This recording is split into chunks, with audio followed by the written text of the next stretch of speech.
Okay. Well, this evening, we're going to be having two public hearings, starting at 7:15. So before that time,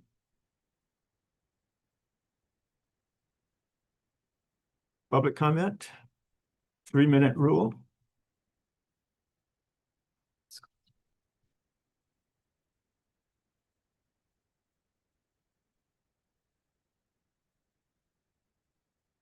Good evening. My name is Carol Ralph. I live at 8045 West Henrietta Road.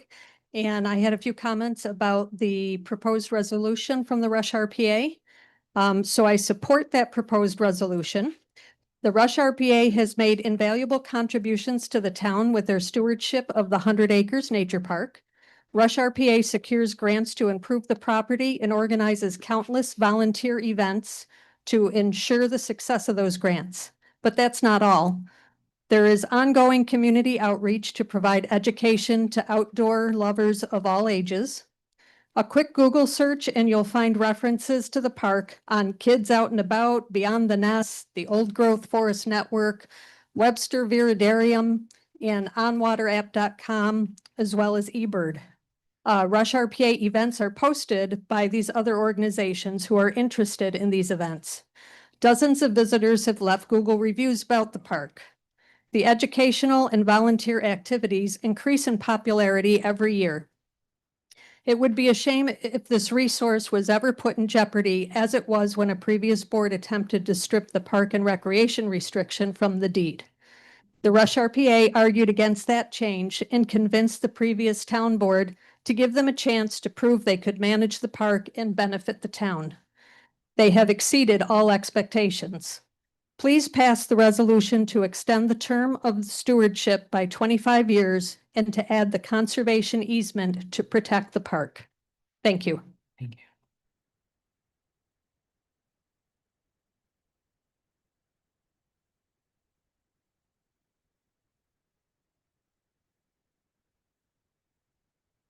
Good evening, everybody. I am Michael Talon, and I'm here on that very resolution that Ms. Ralph was talking about. I also have the authority of my sweetheart, Shirley Cusero, to speak on her behalf on this. Put it simply, we're tree lovers. We've planted so many trees on our property as part of a wildlife habitat improvement program. And this all started with my grandfather encouraging me to involve myself in the habitat in which we live. So when this memorandum was put together, I think you signed it actually, it was a big task, but it was a wonderful piece of property. This 100 acres is a gem. As you may know or not know, it's home to the Genesee River Valley, which is beautiful. And not just the one that we have now, but also Rush uniquely is the home to the first Genesee River Valley, as some of us may know. So it comes up Honeoye Creek, winds up in the swamp in Mendon, comes through Powder Mill and created Ellison Park and Irondequoit Bay. So it's magnificent. And this is a wonderful piece of property. Is that 3 minutes? Okay. You're going to raise your hand if it's 3 minutes, right? You got a minute and a half left. Okay, thank you. So, and it was a big undertaking to take this thing on, and it was a laudable goal that the association had. But frankly, given what I've seen over the course of its stewardship, it's done a magnificent job, and it's pulled so many people from within the town together to accomplish things. Working in dirt is good work, and brought people, and I'm guessing those scouts over there are familiar with it, brought a lot of people from RIT scouts. I even ran across a Cub Scout pack when I was walking the trails, but it's a wonderful place. Wonderful work has been done. And I think it would be a wonderful example for the town to say, this is a conservation easement. This is the way we'd like it to stay. And we'd like the association to continue to do the great work that it's done. Thank you. Thank you. Thank you.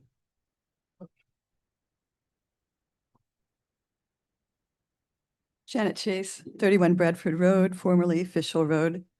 I'm going to read some excerpts from 3 letters of support for the park. This one is from the Monroe County Soil and Water, the Executive Director, Kelly Emmerich.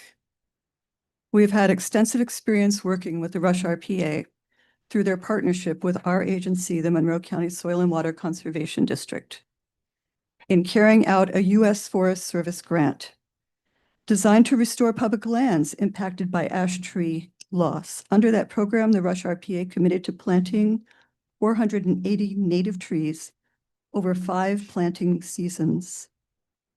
They recently completed this ambitious project where their work has been exemplary, planting 610 trees throughout the project that ended this spring. The Rush RPA demonstrated exceptional care, thoroughness, and professionalism in their planting activities. Their methods were consistently sound, and their conscientious approach ensured that each planting season was executed with a high level of ecological stewardship, a level that has remained throughout every endeavor taken up by them at the park.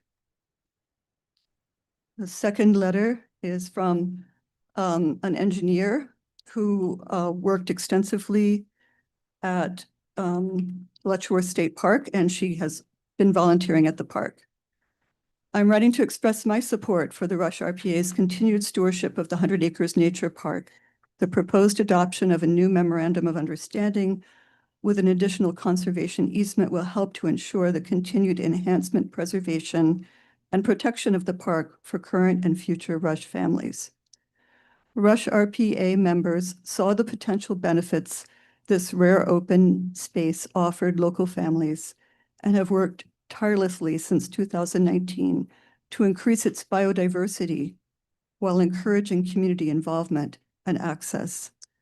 I have seen how the park, through the stewardship of the Rush RPA, has fostered community pride and enhanced quality of life for Rush residents. As a civil engineer that focuses on environmental park design, I was asked to become an advisor to the Rush RPA, focusing on the 100 Acres Nature Park, helping to guide the blending of the natural enhancements with pedestrian accessibility. With the help of so many volunteers, they have transformed open space into quiet pedestrian paths that invite residents to take in the forest and the natural environment. Natural spaces like the park need long-term stewardship and protection. I ask that you approve these proposals for the continued benefit of Rush families. And then, is that me? Okay, thank you. I have the same alarm on my phone. It's great. If you want to conclude your sentence, you can. I'm not going to stop you in the. Well, I have another letter, and I'll just say this is from Bethany Schote, who lives on 300 Honeyway Falls 6th Road. She just talks about how this is rare and precious areas, literally take lifetimes, centuries to establish. I grew up in Rush and currently live on land reclaimed from past farming. And in the 50 years that my parents have tried to return their own sanctuary to nature, nature has struggled to reestablish itself.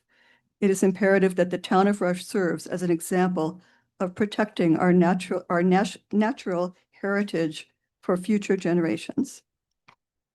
Thank you.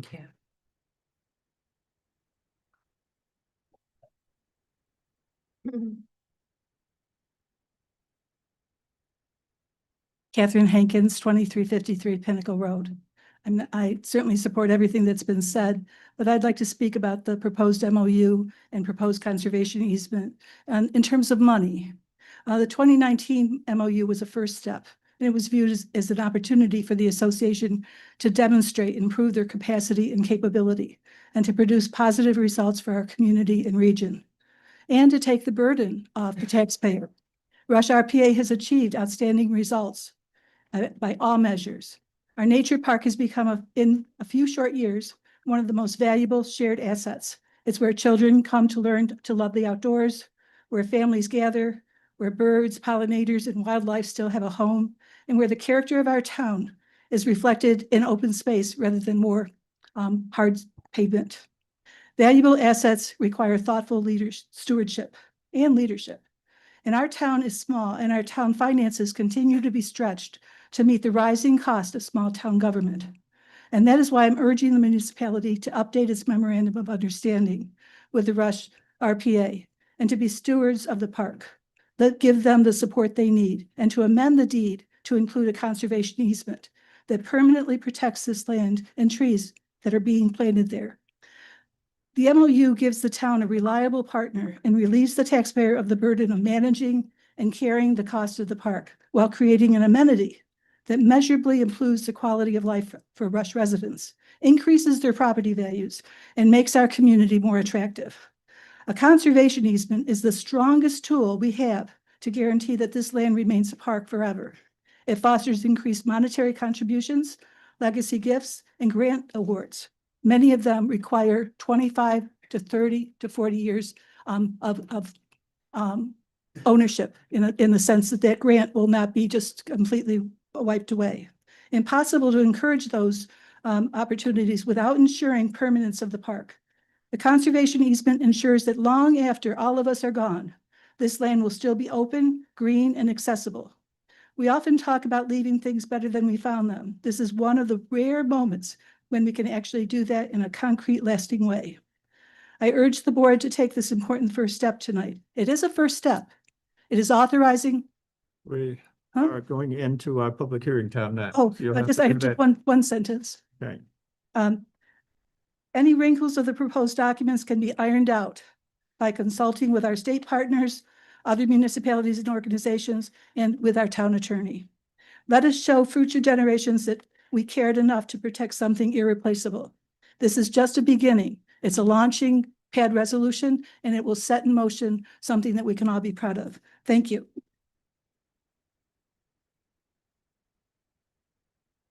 Okay. I'd like to open the public hearing. Proposed local law establishing a temporary moratorium, Tier 3 solar energy systems within the town of Rush.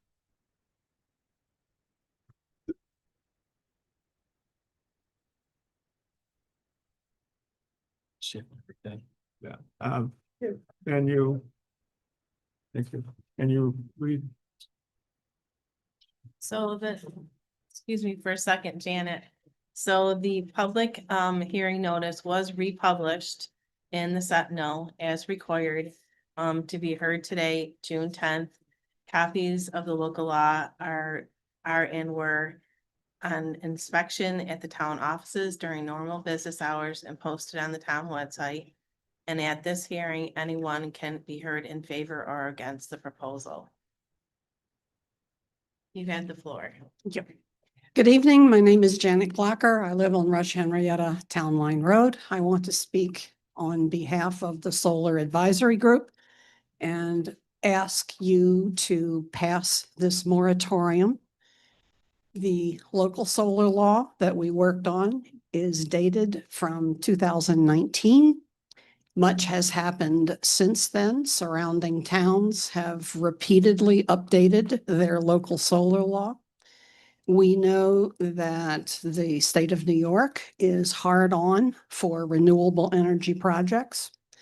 We know that Niagara Mohawk produced a map and sent that map to installers all over the world, telling them that there was land here for solar.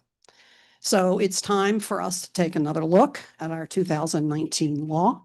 It's time to learn from what we have experienced and what other towns have experienced. I urge you to vote affirmatively for this local moratorium. Thank you. In Morelli?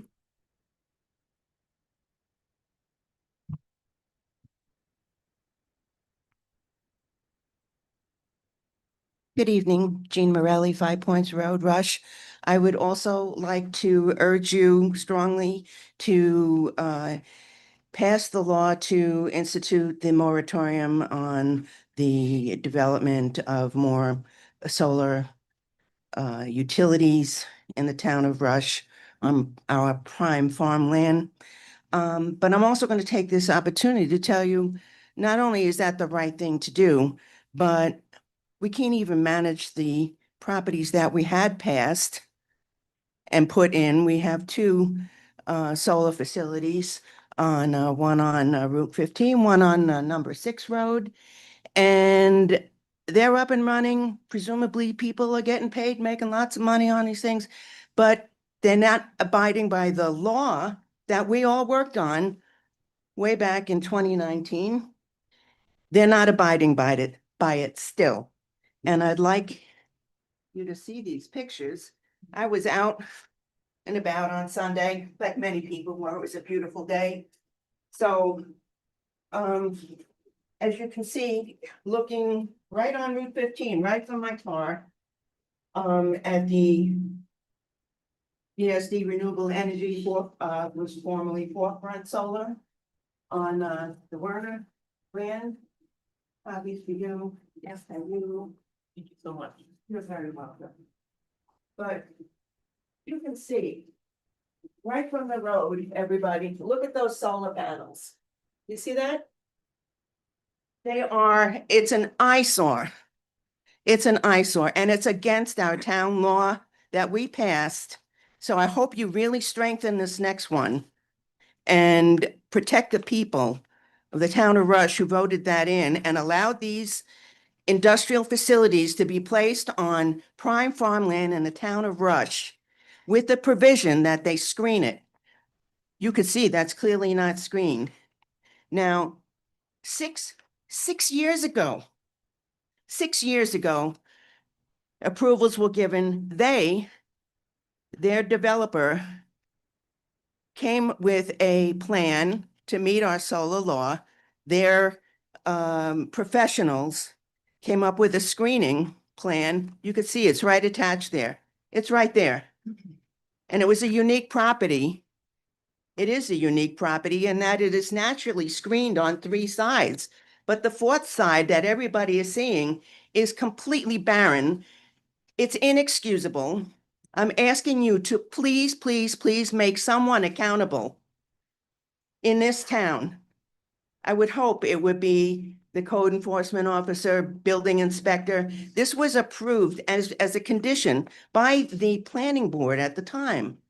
So it comes under the auspices, in my opinion, and I hope you think about it and tell them that they need to direct people to say, do your job or you're going to get fined or something's going to happen. There's going to be a consequence for not abiding by our Rush solar law. And it's just amazing to me because as I was looking at this, I get fired up. I came home, beautiful day, and I got fired up. And it's like, what the heck? 6 years that was approved. Nothing's happened. Nothing. No excuse. Did you know our town map? I was looking, at the zoning and stuff like that. We don't have a right. Our map on our website is wrong. It's an old one. The old one.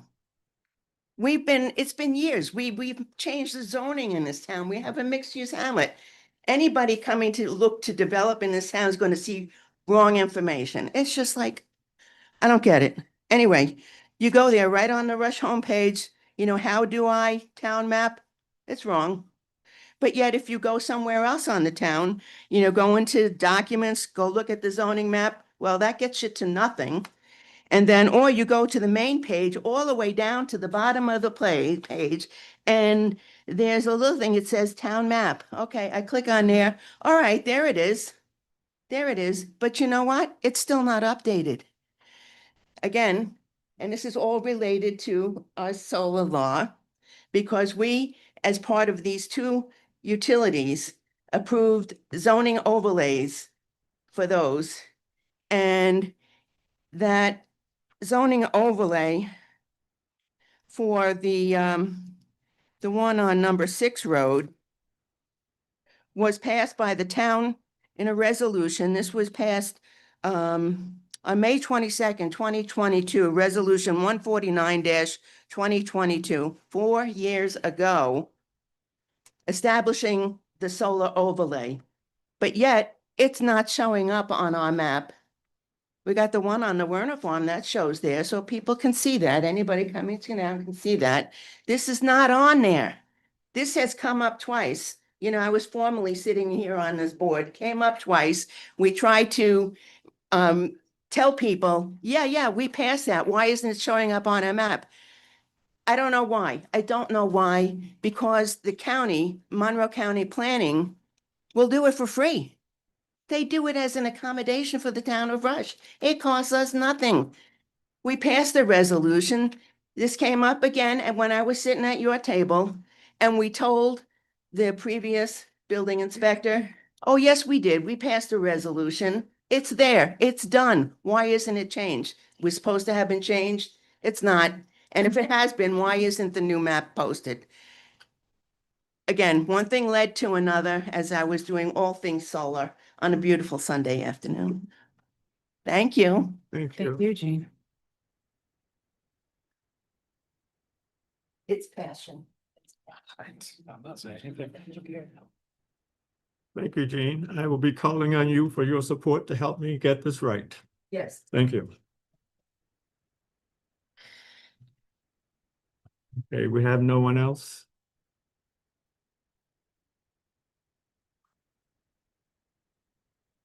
And I'd like to hold the public hearing for Tier 3 solar systems.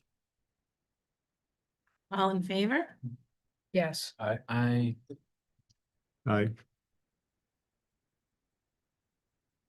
The next public hearing is proposed law amending town code with respect to firefighters and ambulance workers exemption within Rush. And the same, same renotice was published in the Sentinel to have a meeting on June 10th. A local law for the purpose of amending as the supervisor stated.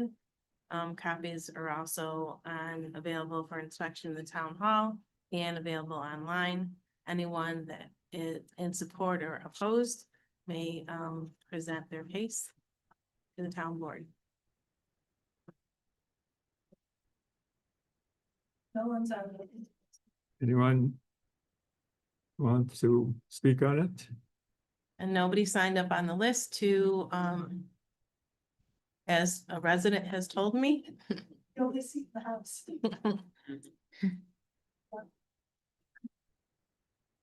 And if there's no comments or responses, I'd like to close the public hearing on the firefighters and ambulance workers exemption. All those in favor? Yes. I. Aye.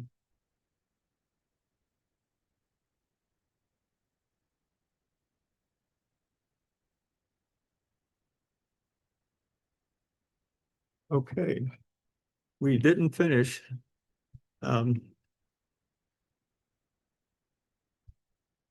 Public comments.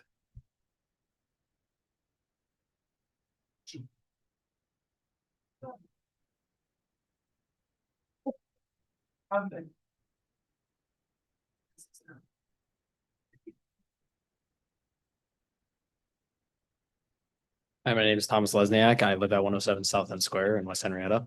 Can you speak a little closer to the mic, Yeah, please? And you course. can move the mic up a little for, thanks. Get it right. My name is Thomas Lesniak. I live at 107 South End Square in West Henrietta. I'm here tonight to talk about the memo for the 100 Acres Nature's Park in the RPA. Good evening, executives and members of the Rush community. My name is Thomas Lesniak. I'm a scout member of Troop 134 who has in many circumstances had the pleasure to both explore and volunteer on numerous occasions at the 100 Acres Nature's Park. That being things like the annual town cleanup that they do. I've committed to multiple Eagle projects there. I'm also performing an Eagle project that we hope to finish by June 20th. I come before you today to both commemorate and support the Rush Park Association and their efforts to gain a conservation easement so that this green space can thrive for years to come.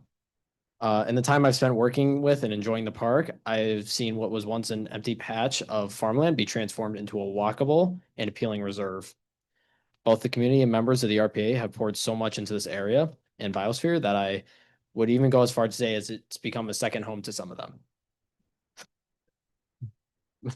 By enacting this memo, you can continue to protect these people's hard work and dispel solar companies from implementing themselves as they have in other green spaces such as Horseshoe Farms and the one on Martin Road in Henrietta.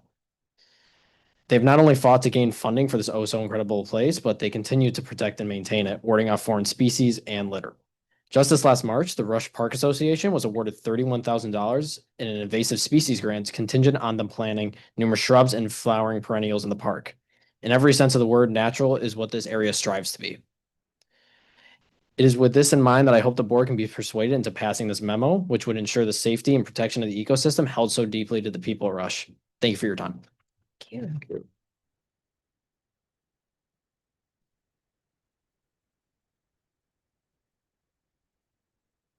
Good evening. First, I want to make sure that everyone got the invite and that you know that the Rush Recreation and Park Association has the honor of planting a memorial tree for Bessie Halleck. Oh, I'm sorry, Beth Hoke, Town of Rush. And that's this coming Monday. I'm sorry, I didn't bring my phone to check the time. I think it's 4:30 right here on the town campus. So everyone is invited and please come if you. What? 4 o'clock. 4 o'clock, thank you. So I'd also like to speak to the resolution for the memo of understanding and the conservation easement for the Rush Recreation and Park Association. I'd really like to speak to the RPA stewardship of the 100-acre nature park and the importance to our community here in Rush, in Monroe County, in New York State, and for the future of the planet. It's significant. It's also significant that the park management plan is closely aligned with the New York Great Lakes Action Agenda. We are preserving open space and providing access to the Genesee River where visitors can enjoy the river and the diverse habitats in the park. The 100-acre nature park is such a unique place. It has beautiful riverfront access, mature forest, wetlands, tributaries, springs, grassland, and vernal pools. I don't know where else you can find such a vast, unique array of habitats, particularly in our town. Of note is that a dragonfly, the Gomphoros vastus, or cobra clubtail, has been seen in the park. It is a species of concern in New York State due to rarity. By restoring and increasing riparian buffers and floodplains, we are implementing natural resilience to reduce flooding and erosion, as well as protecting habitat. Limiting erosion and sediment loads improves the water quality for all living things upstream. We are addressing invasive species through removal and replanting with native plants that will attract and support wildlife at the park and improve aesthetics for visitors. We have recently been awarded a $31,000 grant from the DEC for this work. We need predictability in our stewardship as we have obligations under this grant and others we've received that go beyond 2029. We work to coordinate community engagement through volunteerism and stewardship and provide educational programs for future generations. This is not only a partnership with our town, but with the Great Lakes Action Agenda, Monroe County Soil and Water, and the Department of Environmental Conservation, to name a few. I'm excited and proud to be part of this. We need assurance that this town board and future boards will value our hard work and stewardship and care for and protect this treasure. Thank you. Thank you.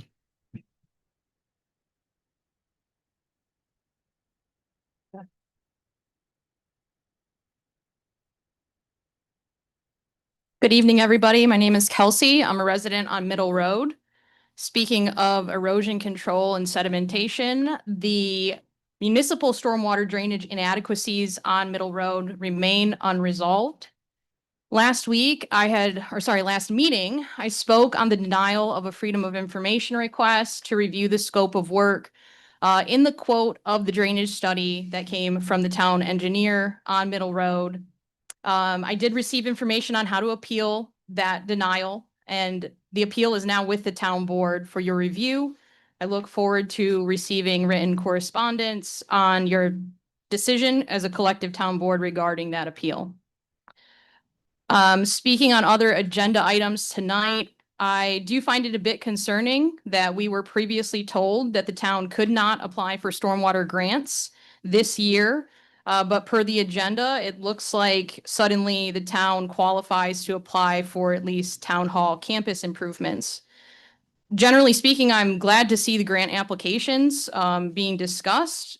However, I certainly hope that there's some impact assessment that's ongoing in the background or prioritization to how these grants might be applied for, knowing that the town has widespread flooding and stormwater issues. Back in April, I recall about $17,000 was allocated for a town hall engineering study for, I believe it was a floodplain application. Just curious on what the update is regarding that study, if it's been completed or when we might hear about the outcomes of that study. Separately, per the Solar Advisory Committee and their group, I just want to state that I do support their agenda items that are listed tonight, and I hope the board votes favorably for their efforts as well. Thank you.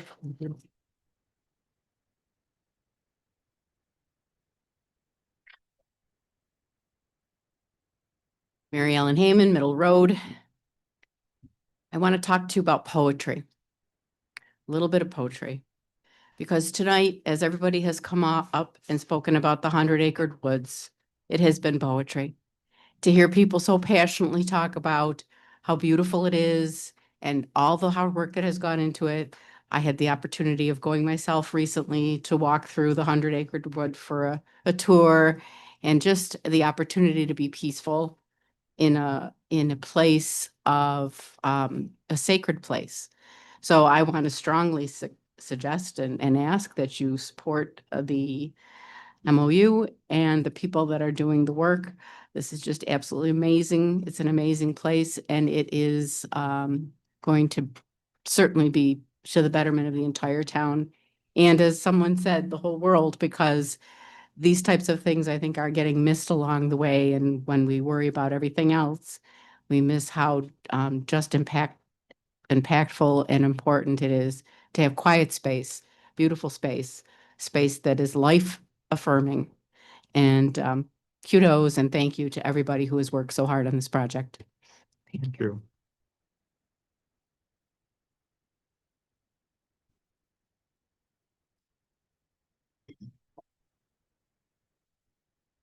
Janet Clocker, Rush Henrietta Town Line Road.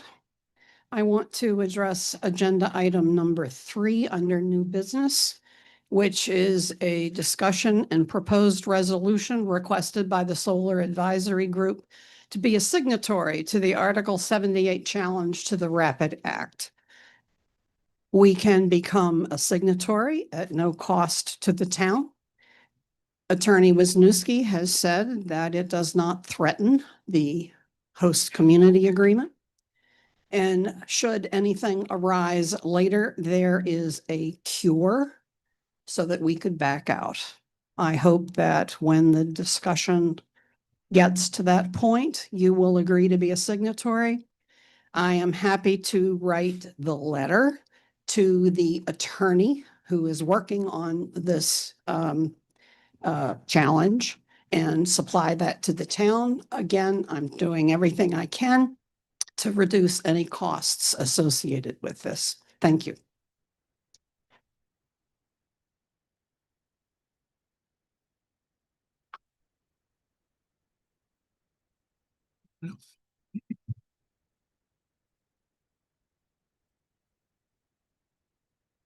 Phyllis Wickerham, 105 Biondo Court. I've got a couple of items that I would like to discuss. First one being the Memorandum of Understanding.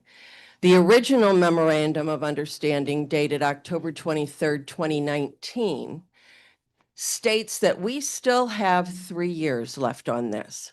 So I do not see the rush.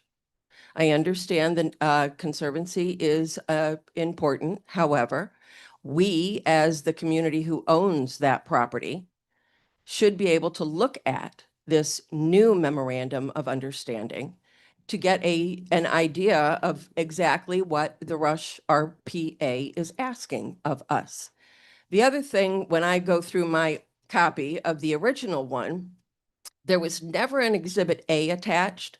That Exhibit A to Mrs. Hoke's point, Great Lakes Action Agenda Alignment, that in the fourth whereas, it said that attached to this original agreement should have been an exhibit describing everything, the development, the donation, the management, the operation, the maintenance, and the use of the property.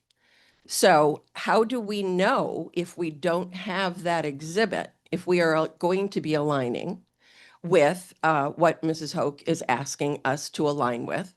The other problem that I also see is that I know that Ms. Rizzo is the president of this association. She will need to recuse herself from any discussion and or vote. And the original group who put this together, Mrs. Hankin, was very instrumental in forming this group. This group also has paid memberships. If Mr. Hankin and Mrs. Hankin or either one of them is a paid member of this association, Mr. Hankin should be recusing himself from any vote as well. I do agree with Mrs. Glocker regarding the solar issues. My biggest concern is they are asking for to be the solar advisory group be a signatory. She just mentioned that. I had not gotten that far in the agenda yet. Who is the solar advisory group? Do we have a list of those people? And which one of those people would be the signatory on there? Do we have, is it a committee? Is it a board? Is it a advisory, group? But who's the leader of that? So I think before that can be done, we as community members ought to know who would be taking the responsibility to be that. Thank you very much.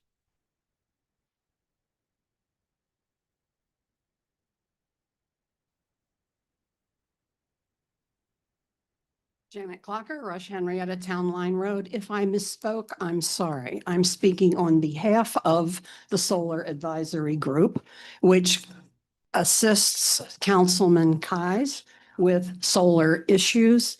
The Article 78 is a challenge to the Rapid Act, and the town would be the signatory, Phyllis, not the Solar Advisory. Okay, thank you.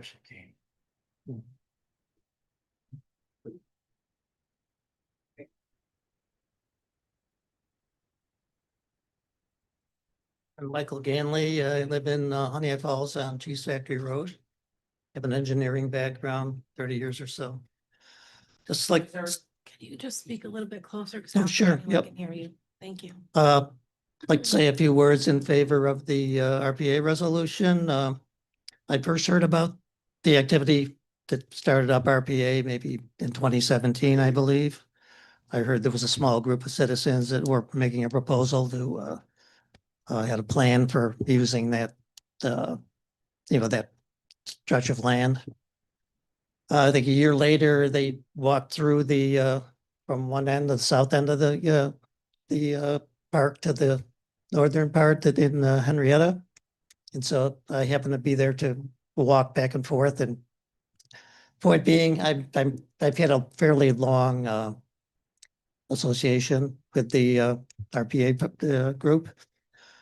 At a certain point, some of the activities kicked in. They like having work parties where we'd plant trees and other activities in the park itself. You get the right kind of clothes on, right kind of shoes and dress for the weather, and just show up and do the work and get, it was like an interesting community activity, taking part in that. Anybody can, as things stand now, anybody can get involved. I'm a member of the group now, but anybody in the community can come and join one of the work parties, or there are also like events where people with some knowledgeable about certain aspects of the what we're doing would come and give presentations. Sometimes experts from University of Rochester, RPA, people who had some academic training.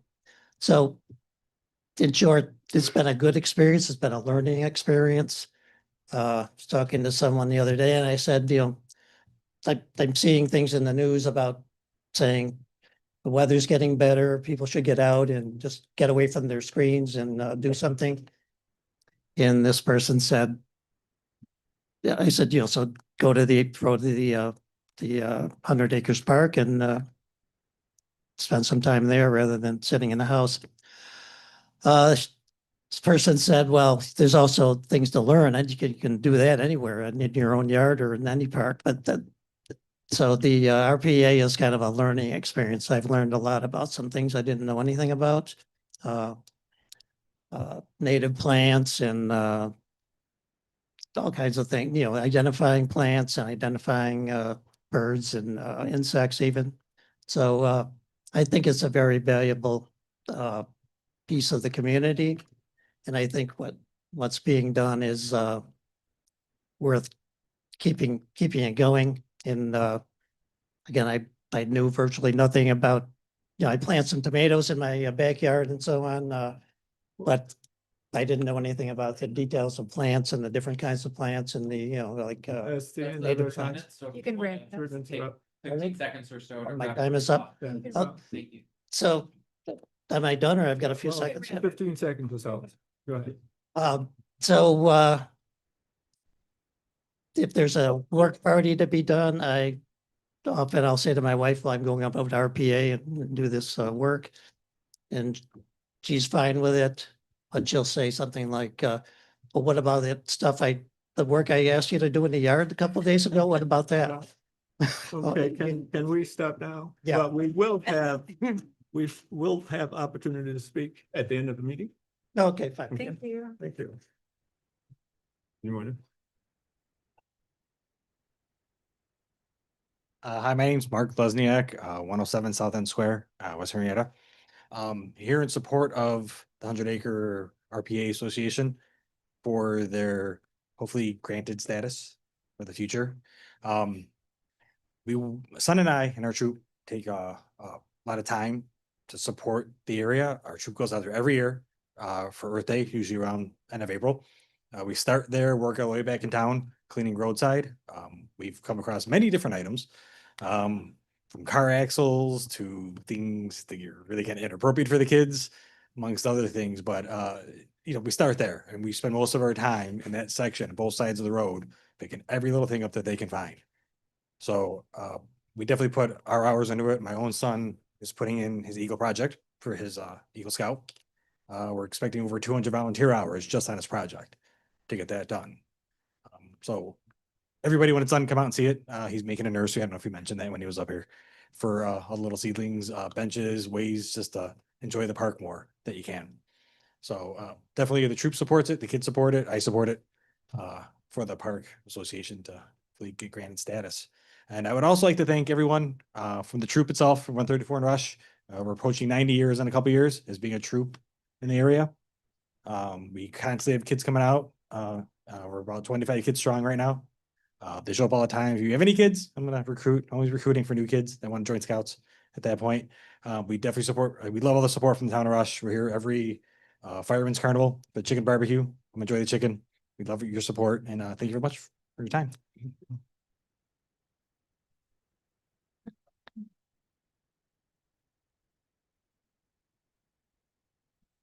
Hey, my name is Susan Gatto, West Rush Road. I just want to add to all the wonderful comments about the 100 Acre Park.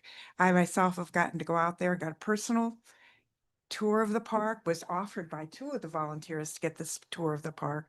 The beautiful benches that the Boy Scouts have made and the wonderful picnic table that was brought from our community, built out of products that they found waste and refurbished them into making these picnic tables for the park.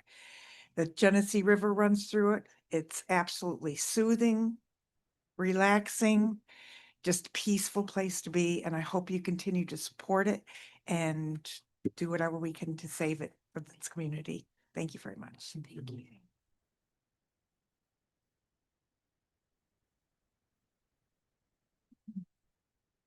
Julia Letterman, 500 Wardell Road in Rush. I have nothing new to say, but I have been asked to weigh in, so here goes. The park is a huge resource for recreation, education, and for the broader environment. I have personally witnessed the dedication and the meticulous work by the Rush RPA. Approval of the memorandum of understanding will create benefits for our town and far beyond. Thank you. Thank you.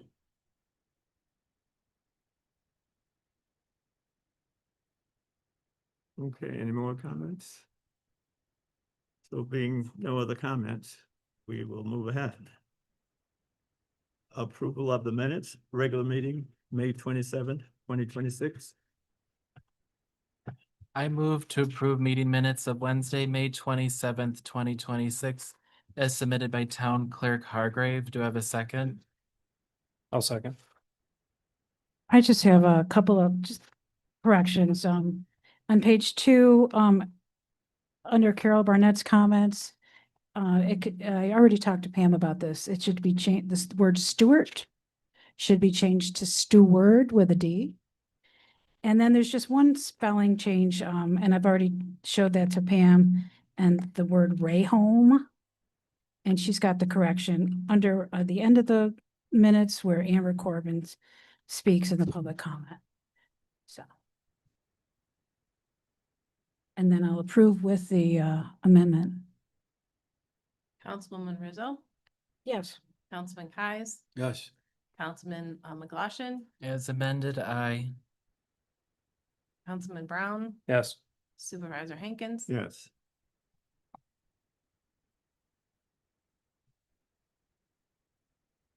Being no transfer of funds, we'll move ahead. Approval of abstract. Councilwoman Rizzo. Be it resolved, having reviewed all vouchers on abstract 5-2 dated June 10th, 2026, we authorize the payment totaling $37,087.97, which includes Fund AA General for $32,917.77, DA Highway Townwide for $3,866.90, and LL Library for $303.30. Do I have a second? Second. Can you repeat the first total dollar amount? The payment totaling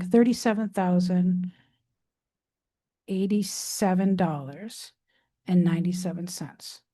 I believe you might be reading the wrong resolution because the total is 38,204.15. The general fund is 34,033.95. I don't know if you had the previous information printed. Is that the one that's correct, Pam? This is the summary. Well, I move that with Pam's corrections. Can I do it that way? Councilman Kais, Second. She has one in there. Got so much in my.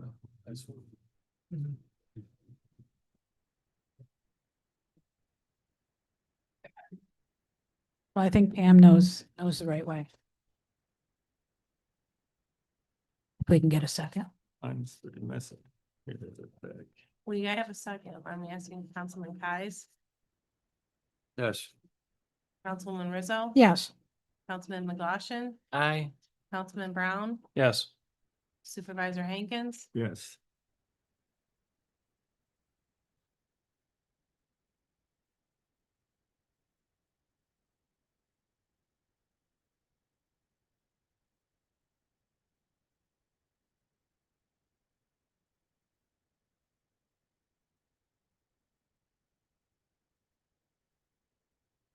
We are going with report from board members every other week, and this is the off week. Are there any need for board members to present? At some point, Supervisor, I would like to schedule the workshop meetings and confirm our workshop meeting for the 29th for the amendments to the code. We have a workshop meeting on June 29th at 7 o'clock. I know that it was noticed. And I just want to confirm that. I'm not sure you'll be back in town for that, but I don't know if you wanted us to run it without you, which we could, or unless you wanted to reschedule. We've already noticed it, though. I wonder if we should just keep the notice. I think that you would have to just make a motion. Yeah. I'm right. My question though, did you talk to Scott Strock to see if he could attend that meeting? Yeah, well, originally, I did talk to Scott and then I did tell him it was a little bit up in the air because I wasn't sure about tonight. So as long as we can confirm it, I'll get Scott back in, try to get Scott back in. So I just want to know if, I think I'd like to continue with it if it's okay with everyone. And If Scott can't be here, then probably shouldn't happen. Can you ask him what his availability is? Yeah, it's just gonna slow us down a little more. I know that he did give feedback for the dog amendments, and I think we could try to wrap that up based on our discussion from the previous meeting. I think we can wrap that up and maybe start, we don't have to go with home occupations if the supervisor's not here, but we can maybe start at the top of the list from there. And I think we should, I'd like to keep the same date. And we did get Scott's feedback for that. After we met on the dog amendments. I'd like to keep the same date, encourage Scott to come. Hopefully he can.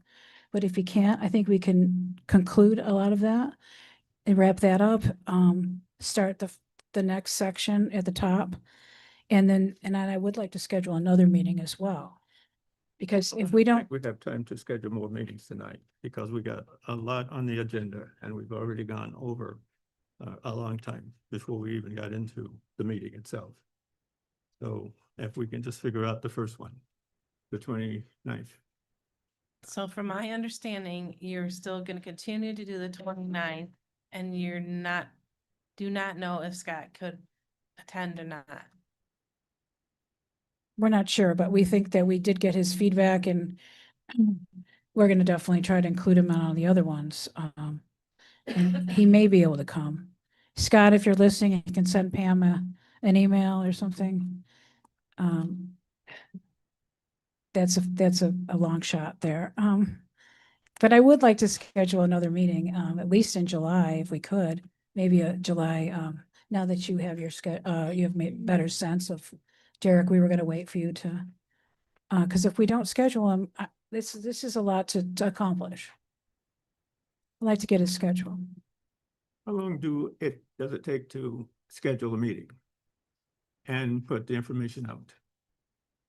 It just probably a 2-week thing because I have to post it. Right. If you schedule a workshop, the decision, I guess, would be if the town board wants to have Scott there, maybe go through the dates with him and then bring them back to the board to see if those dates work. I know that last year Scott asked that the summer months be taken off, so. I think we need to work through the summer. There's no way we're gonna get through this if we can't keep kicking it down the road. So we're gonna just hope that he's available. If not, we're gonna have to have his comments for the board. And we just really would need to get this done. So I'd like to think about Monday the 6th. He said Mondays were generally pretty good with him. I'm not saying he won't be on vacation. But Monday the 6th, Monday the 13th. Why don't we have the next meeting? Get his availability. At the next meeting, we decide. We're not gonna do anything the week of the 4th in July. Right. So then that gives us enough time to notice, and anything that we want to schedule in July will be fine. We're not gonna meet again until the 8th, and we're gonna kick this down to the week of the 20th. We're really gonna It's just doesn't seem like it's a priority here. I think we need to make it a priority. If we're not going to meet again till the 8th, then we're not even getting it into what? You want to do it for the 13th? Or why don't we just schedule it? Well, I would say that let's schedule at the next meeting when we have all the information that we're looking at.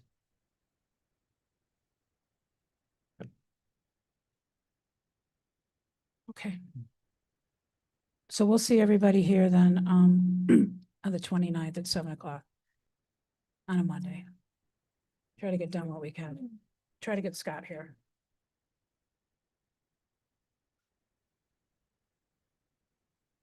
Okay. Yeah, I was just gonna thank the highway department for finally paving the West Rush Road. Right, yes. I told DJ today that I will put it in the Sentinel Okay. on Friday, so everybody in town will know that we've got our West Rush Road Thank you. over. And Rush Henrietta Town Line Road. Yep, that. Anyone else? Looks really good. Yes, we. I go there we every are day. in the right. What's that? Very good. Okay, old business. I have a report. Oh, I'm sorry, excuse me. Okay. My report is just that the final surrender for town and county taxes has been turned over to Monroe County. And they're gonna collect the unpaid balance of $321,813.50.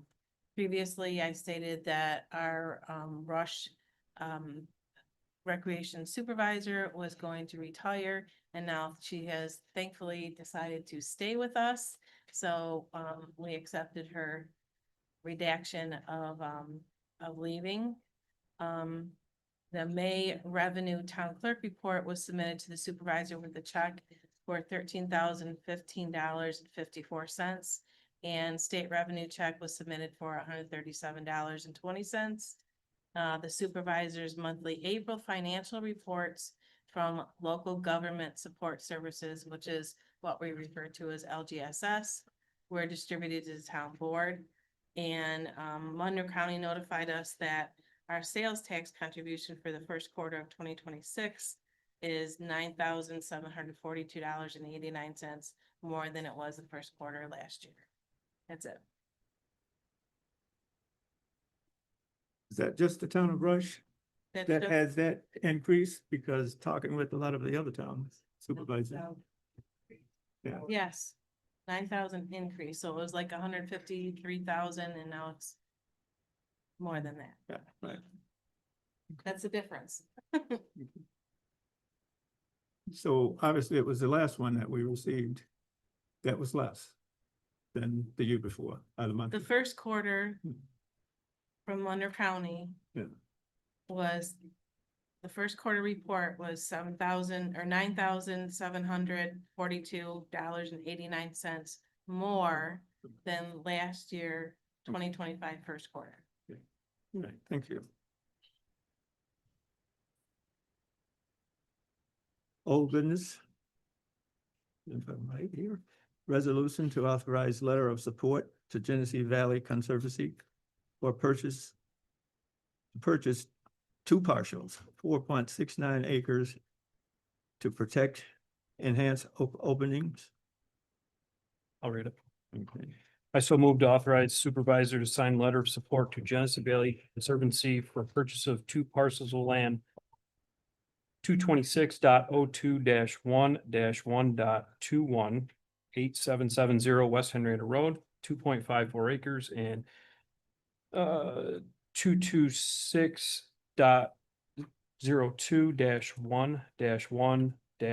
226.02-1-1.22 2.15 acres to protect and enhance the Oak Openings Wildlife Management Area. Do I have a second? I second it.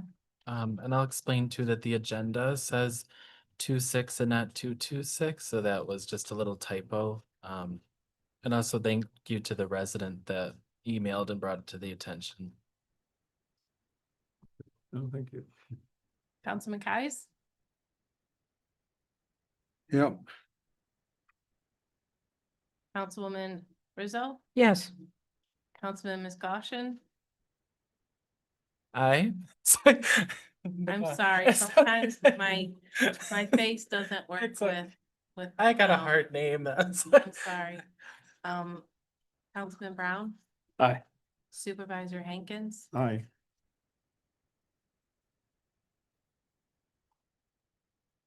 Okay. Resolution to adopt employee wage scale for 2026.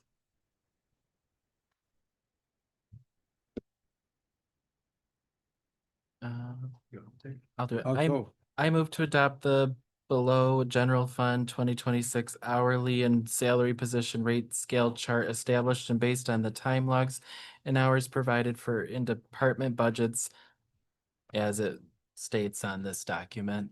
I don't have to read through all of those, right? Okay, thank you. Now, all of them, we need to cover each one separately. Okay. So do we get a motion for that? I'll second. Councilman Kais, Yes. Councilwoman Rizzo, Yes. Councilman McLaughlin, What do you mean separately, like assessment clerk? Each one of them. No, each one of the resolutions. Could we say, What you said was, we had to speak them out? We had to say it Okay. verbally? okay, Or can we say as provided in the chart? well, no, Okay. we've finished the one that we're on. We're moving to the next one now. Yeah, he was just saying to capture everything that's below until resolution 3. Oh, okay. Yeah. That's what I was picking up on. Yes. To make sure that we So- don't skip that one. Yeah. This is just resolution Have on 2. numbers. Yes, Yeah, so these are just the salaries chart. right. Okay. Just the salary. So just the salaries chart, then we'll do the hourly one Right. next. Yeah. Okay. I, so who's seconding that Oh. wage chart? I did. Derek, There- okay. Councilman Kais, Yes. Councilwoman Rizzo, Yes. Councilman McGrattan, Councilman Allen, Aye. Supervisor Hankins, Aye. Resolution to approve hourly allocated for departments. I need to table that one for tonight until the next meeting. Because there's some discrepancy within the hours. which hours? We'll get through it. Supervisor Hankins. That note that I left you was what we report to civil service is that is allowed for that department. Right, but we need to take time to discuss it and take a look at it. Oh, So we're going to Okay. table that. apologize. Thank you.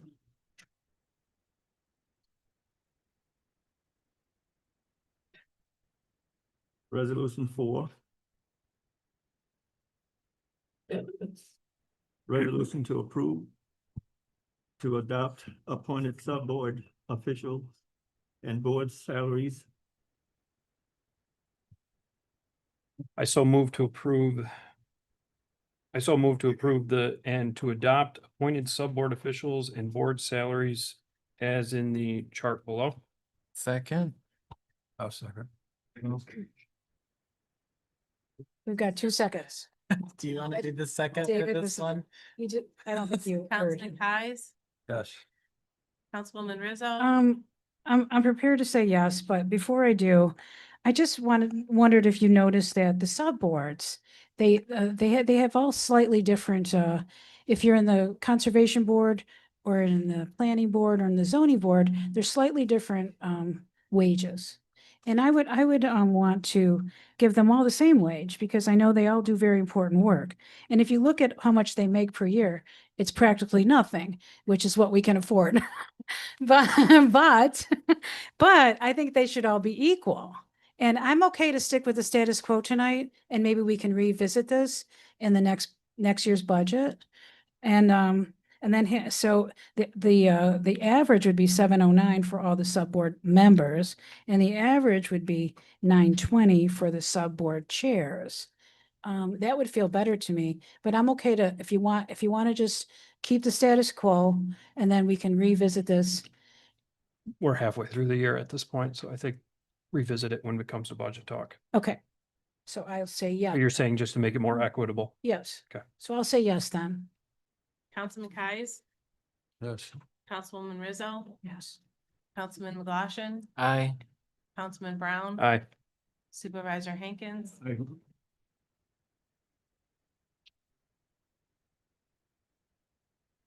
Resolution to establish standard workdays of elected and appointed officials for retirement purposes. I so move that the town of Rush establishes the following as standard work days for retirement purposes for elected and appointed officials and will report the following days' work to New York State and local employees retirement system based on timekeeping system records or the record of activities maintained and submitted by these officials. Do I have a second? I'll second. I'd like to have some discussion, please. For those of you who have this in front of you, if you see that it's 6 hours per day at the top, 7 hours per day at the top, and 8 hours per day. But the building inspector and the fire marshal is also the code enforcement officer, correct? I just think, and I'm not sure if he's also the emergency disaster officer. It's just that if you look at the previous page, you'll see that it's 29 hours for the building inspector, code enforcement, and fire marshal.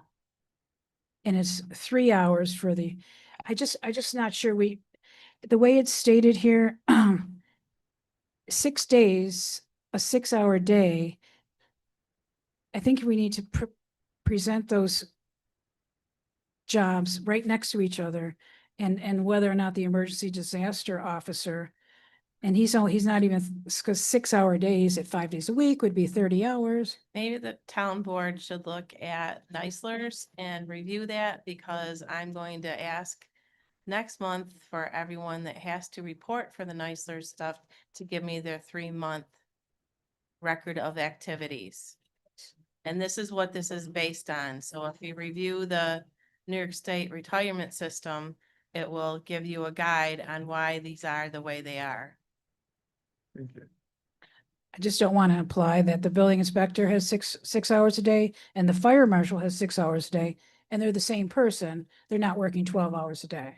That's all, as well as the code enforcement officer is not working. And then altogether, they'd be working 18 hours a day. I'm taking it literally, but I want to make sure we do this legally correct. And maybe if we can just revisit this resolution. This is a legal resolution that it's up to you. It's just that I it's a don't job think we can share. Revisit this. This is correct the way it is. And we continue with the. Can we just put the word hour next to the number? Cause it just, yeah, they say 8 day. I can't work 8 days a week as hard as I try, but I just think that's the only thing, but. This is not for everyone Yeah. that is working to have to deal with each one of these dates. It's for certain jobs and certain dates. I'm just asking for the word. The chart is not articulate enough for me to approve. Sorry. Can we continue to vote, please? I will add hour front of the or in back of the number before the day. Thank you, sorry. Thank you. Can I have a second, please? Thank you. We had a second. What was the second? Luther. Luther? Councilman Kais, Yep. Councilwoman Rizzo, No. Councilman McGlashan, Aye. Councilman Brown, Aye. Supervisor Hankins. Aye. I can read this one if you want me to. Okay, a resolution to appoint Peter Gardner as Tree Advisory Citizens Committee member. Be it resolved to appoint Peter Gardner as a member of the Tree Advisory Citizens Committee effective June 10th, 2026 through June 10th, 2029. Do I have a second? I'll second. Councilman Kais, Yes. Councilwoman Rizzo, Yes. Councilman McGlashan, Aye. Councilman Brown, Aye. Supervisor Hankins. Aye.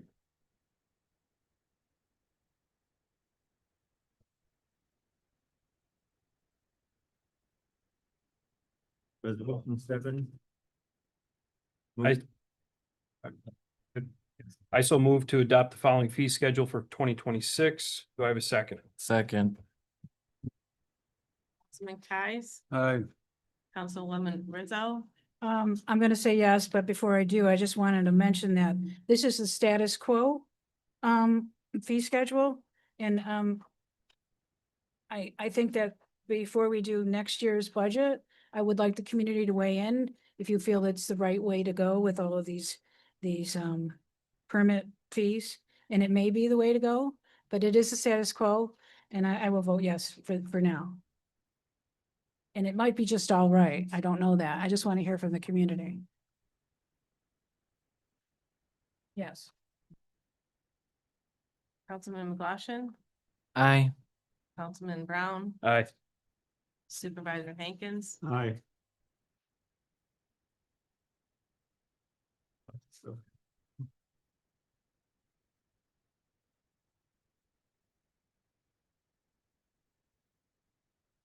Resolution to authorize supervisors to complete and submit a consolidated funding application by June 26, 2026 for up to $500, 500,000 requiring 10% match to mitigate flooding on the town hall campus.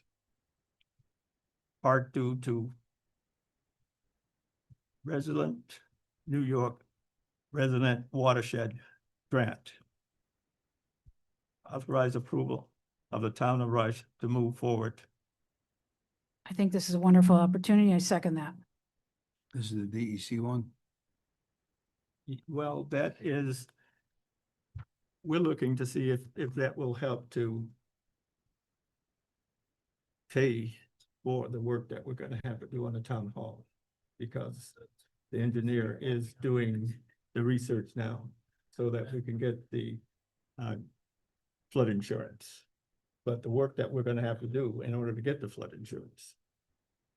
I think what Luther is asking, it's called the Resilient Watershed Grant. Is that through the DEC or? I'm not sure. No, that's, Is it New York State? It's Yes, a New York State grant? yes, New York State, yes. Okay, thank you. Sorry to pronounce that word, but that's. I have a couple questions. From May 22nd, residents were told that the grant application deadline is June 26th. We do not have enough time to apply for this grant, even though the deadline was June 26th, and that an engineer study for the project was required by June 5th. We've passed June 5th. So I'm wondering if that is the standard and if the engineer study has been conducted for that project, because I wouldn't want to pay for an engineer study if it wouldn't qualify if it had to be submitted by June 5th. Well, I don't know what you're talking about, but the Their engineer, email. well, the engineer, I have a lot of emails, so I don't have time tonight to go through every one of them. But we did email you with the information that you were asking about. This is your email, Supervisor. Can you read it? Yep. Well, I'm gonna omit the name of the person you're responding to, but thank you for your message and for volunteering to prepare a grant for our town. We have been working with our town engineer, as you are aware, and have received all the grants that are available through the NYS DEC and NYS Environmental Facilities Corporation. We cannot apply for a New York State Resilient Watershed Grant this year. While the grant application deadline is June 26th, an engineer study is required for each project by June 5th. Do you want the rest? No, but I can tell you, I can give you the answer that you're asking. Okay. Information and work that the engineer had already done or in the town of Rush at some point, he made it clear that the Rush campers would probably qualify for that grant. And that's why we're asking tonight for the town to give the town the opportunity to apply for that grant. Doesn't mean that we would get that grant. So the engineer study was due June 5th. I don't know when the engineer did the study. All I know is the engineer reported to me that the town hall would probably qualify for that grant. But in your And it email, doesn't have to have an engineer study for that. The engineer said the town hall would probably qualify for that grant. And that's all I can answer. so the But resident, that's information from the engineer. And either way, what's the problem with applying for a grant to protect the town of Rush, the town hall from flooding? What's the problem with applying for that grant? No, that's the public. No, the supervisor, though, again, supervisor, you said that the engineer studies required by June 5th. Has that resident, though, been notified that that's not a requirement? Because I also saw an email for whoever was the liaison, you shared it with the board for the Resilient Watershed Grant. And you said still that and this was from an early June, I could take time to go through my emails, but I don't have the date. You said that the study had not been conducted and that they were requiring it, but it was in process. And I think the excuse was the weather. So that's why it's postponed it. But if, again, in fact, supervisor, in your words, that the engineer study is required and that official liaison to this grant said that that study is required and it hasn't been conducted by June 5th, even if we conduct it, we are late. It is June 11th. We would be spending money on a study and then fail. We're not asking you to spend any money, but because we have residents in the town of Rush that are working to get grants for the town of Rush, I would like to give them the opportunity to explain what you're asking. Can you come up, please? So Kathy Hankins. Catherine Hankins. So I researched every possible grant for Middle Road. That was my intention. And and at the supervisor's directive, similar to what Jean Morelli encouraged me to look at the Transportation Alternatives Program grant. I'm a grant writer. I have written grants for the state, for the national grants. I have written many grants. Golisano Foundation, I have written grants. So I know the first requirement is to look for eligibility. There is not an eligible grant for Middle Road. However, there is a study that I found that I called the resiliency grant. I gave you the copy of it. It's to the state and asked them if we could use, researched every possible study that was out there. And there's a study that's the 2022 Honeoye Creek Watershed Study. And she said that would qualify the town of Rush Park. It will not qualify Middle Road. And I specifically asked for that because I am looking and I am also talking to the neighbors because if I can find a clear cut, there are grants that will help have a stream. It's called daylighting the stream. There's streams in our town that have been cluttered with rubbish. Lee asked me to look at grants that would help clean up the riverfront. I have been a resident here for 40 years. I know land. I know the geology of this land. So I looked, and this grant will apply for our back porch, but it will not apply for Middle Road. I'm still looking, but there's another grant that I think Mr. Hankins is talking about, which is in July, which the engineer said would be available, and that's through the Department of State. It will not apply to other parts of our town. But this grant is an opportunity. And I've spoken to the state and they said, yes. I have not moved through this grant because just like the one other grant, I need the approval of the town board for me to dig in deeper. But it's till the 26th. I don't have a lot of time, but I'm not going to spend my time unless the board authorizes it. But it's an opportunity to make sure that we don't have a swimming pool in the backyard anymore. So he's got two grants, and one is in July and one is right now. So I'm sorry for any confusion, but I actually produced a chart that identified that and made clear that this, if I could, I would write a grant for Middle Road, but this does not qualify. And the state saw that as maintenance, not, and it has to, and even if we could do it, we would have to first get easements from every single property that would be impacted. Easements. We'd have the state demands that you have control of that property for 25 or more years. The same as what with the grants that we could apply for the Rush Riverside Refuge. The state has eligibility, and I looked through the whole, what was it, $200 million available. Our town does not qualify because we have such a high median income. So I will, maybe that hasn't been shared, but there, I'm looking. on my own time, but I also have other work that I do. So thanks. I appreciate the time you put into it. Regardless of Middle Road, if the deadline that has been shared by the supervisor is June 5th for an engineer study, we're past. Said they approved that study. They don't need an engineer's report from here. There's misunderstanding. But that's what's in writing from the supervisor. And Well, also, that was just an email to a citizen. okay, Has nothing to do with the meeting tonight. but that was the information you provided me. Has nothing to do with the meeting. And the chart has never been shared. I'm not privy to a chart of grants. Has anyone? Well, do we have a motion on the table? I also want to state, so we're also talking about finances, and finances have been brought up meeting after meeting and understanding finances. Has anyone noticed that in one of our budget lines, there's a negative? So if you go to our general fund, there is a negative balance in one of our accounts. So our finances, again, we can't devote money when we're being told our budget is like we're over budget on things like insurance. That's much higher than what was budgeted. We're going for flooding insurance. If we qualify, that's going to be another expense coming in. We have to be careful. I want to help with flooding. And I'm just concerned because this is all the information the board has been privy to prior to this meeting.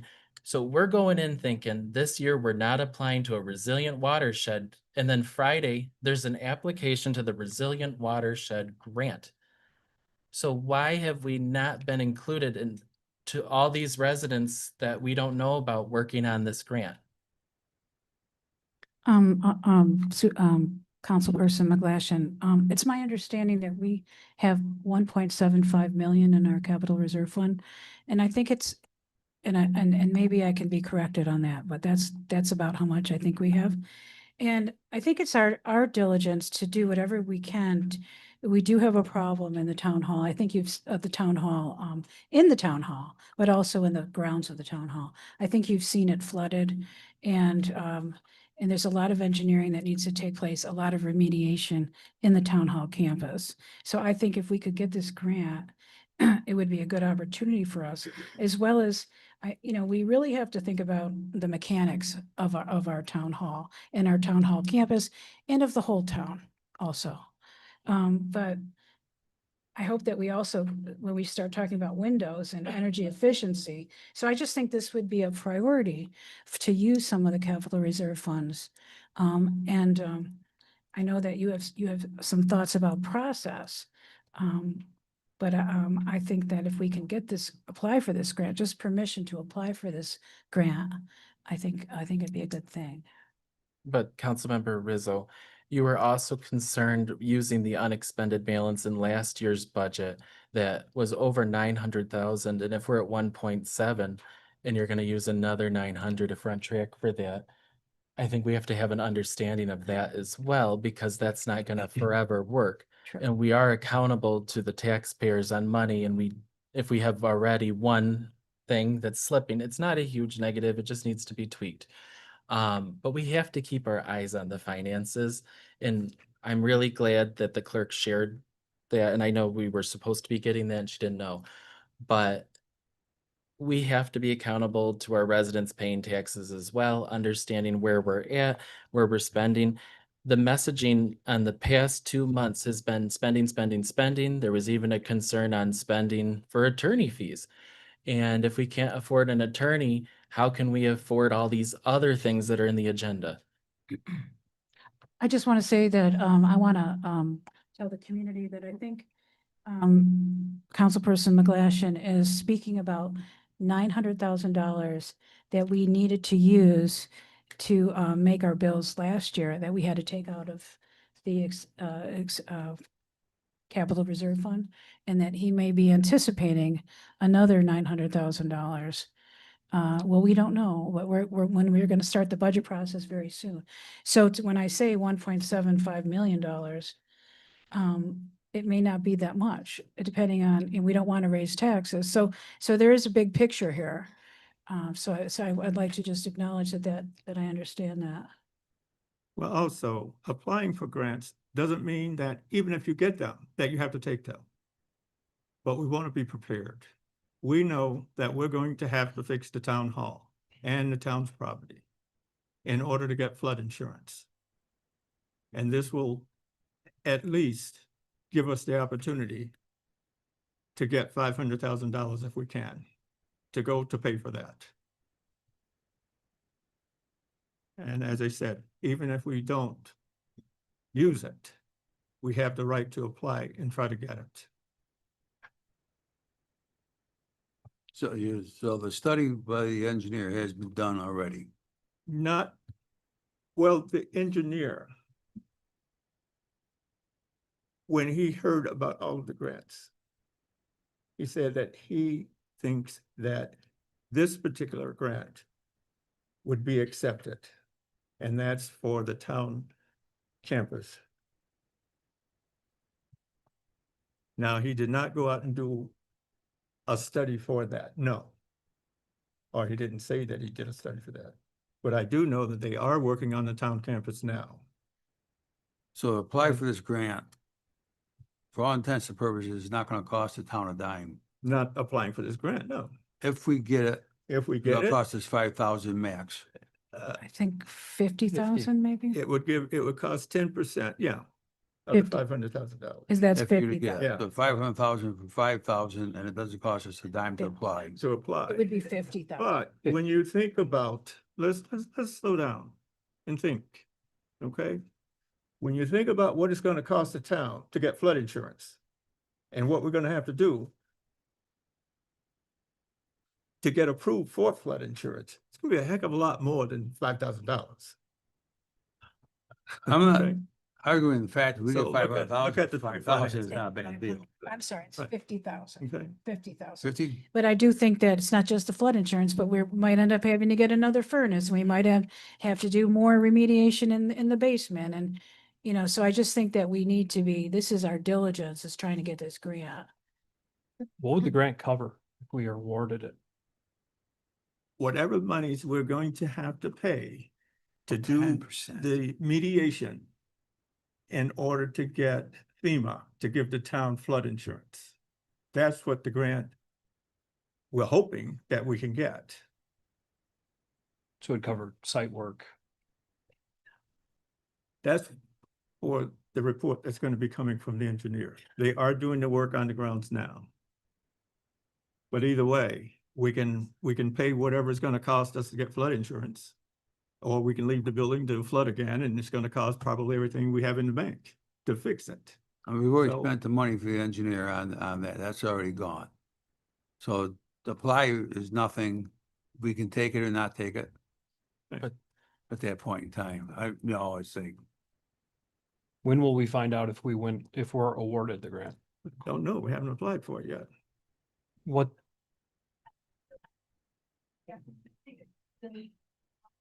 Within this summer, grant, I think it's quite soon, because they have five cycles, and this is the second cycle, so they want the work has to be done within a certain amount of time.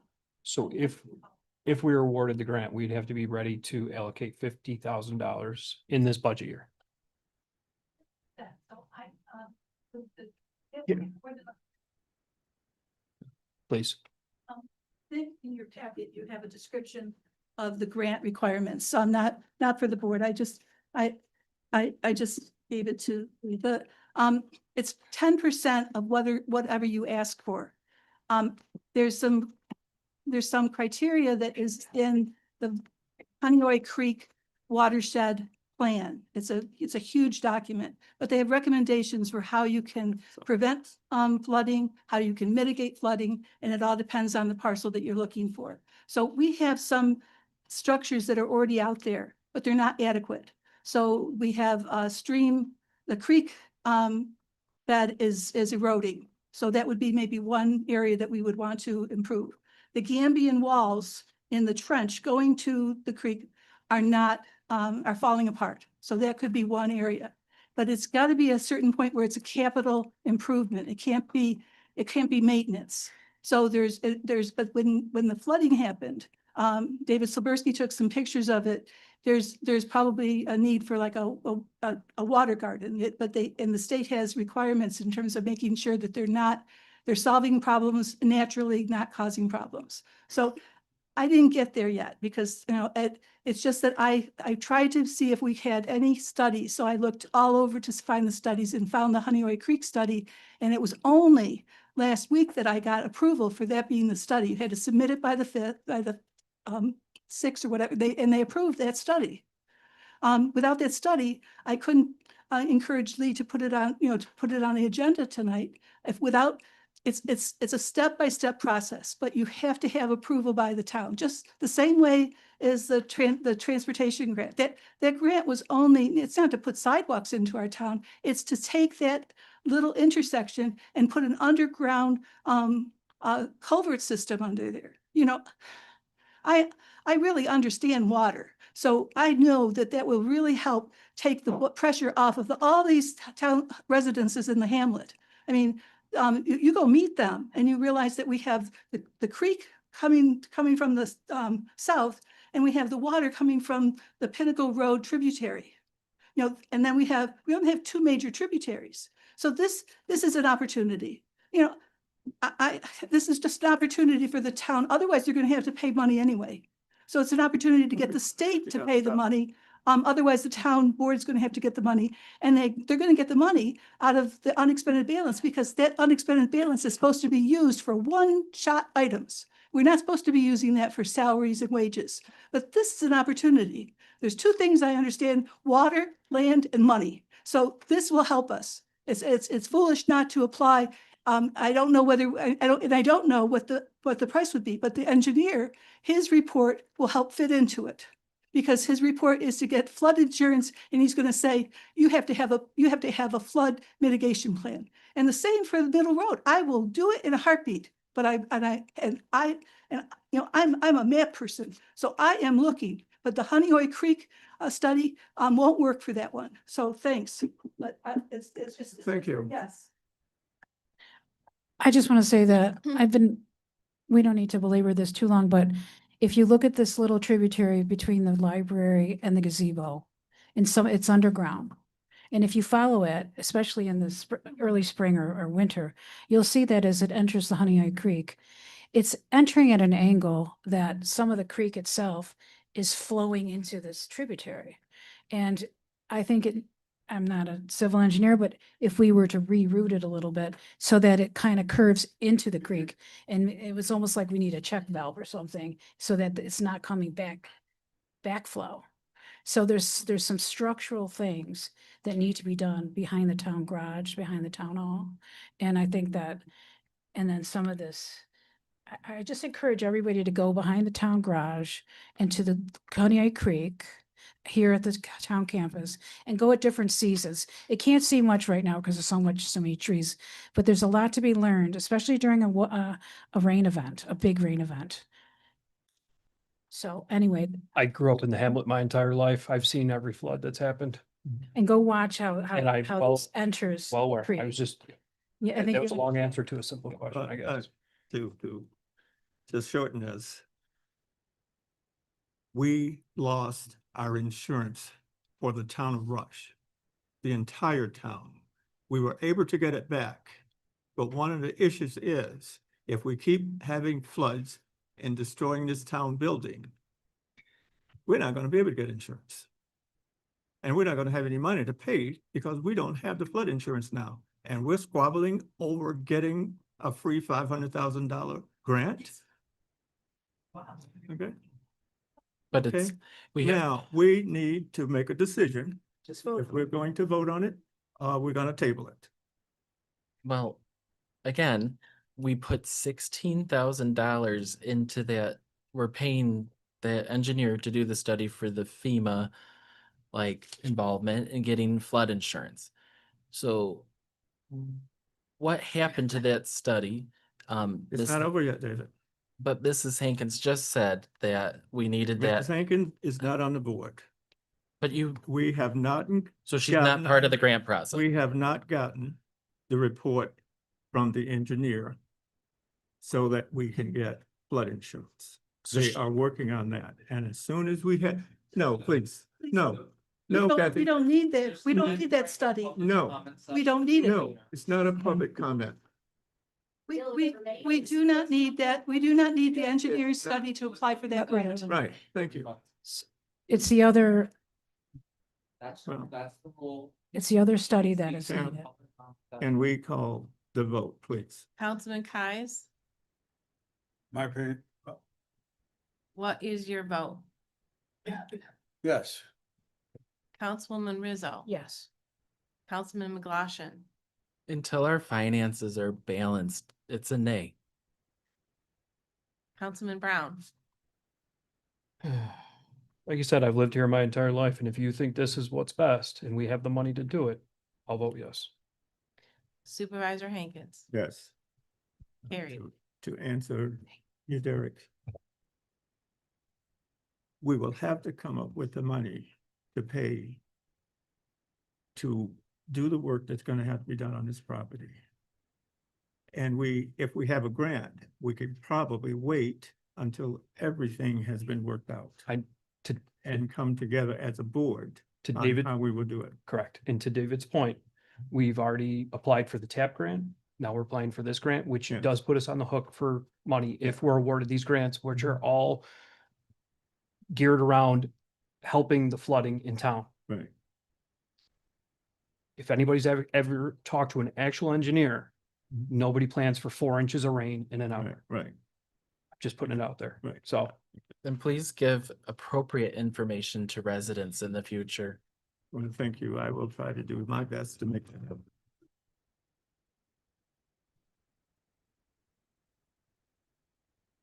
Amend resolution 133-2026 of May 13th, 2026. I move to amend resolution 133-2026 of May 13th, 2026, approving the supervisor's appointment of dog control officer at a salary of $8,701.76, according to the adopted wage scale of 2026. I second. Do you have anybody on point? What would happen was,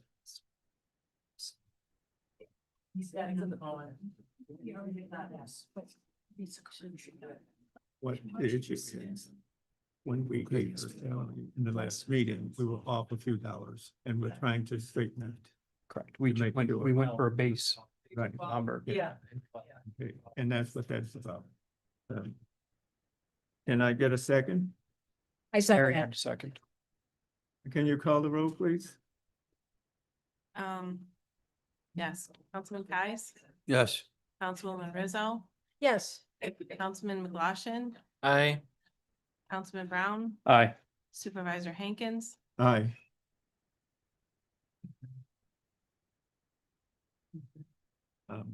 Now we are moving to new business. Proposed resolution to approve the proposal for stripping and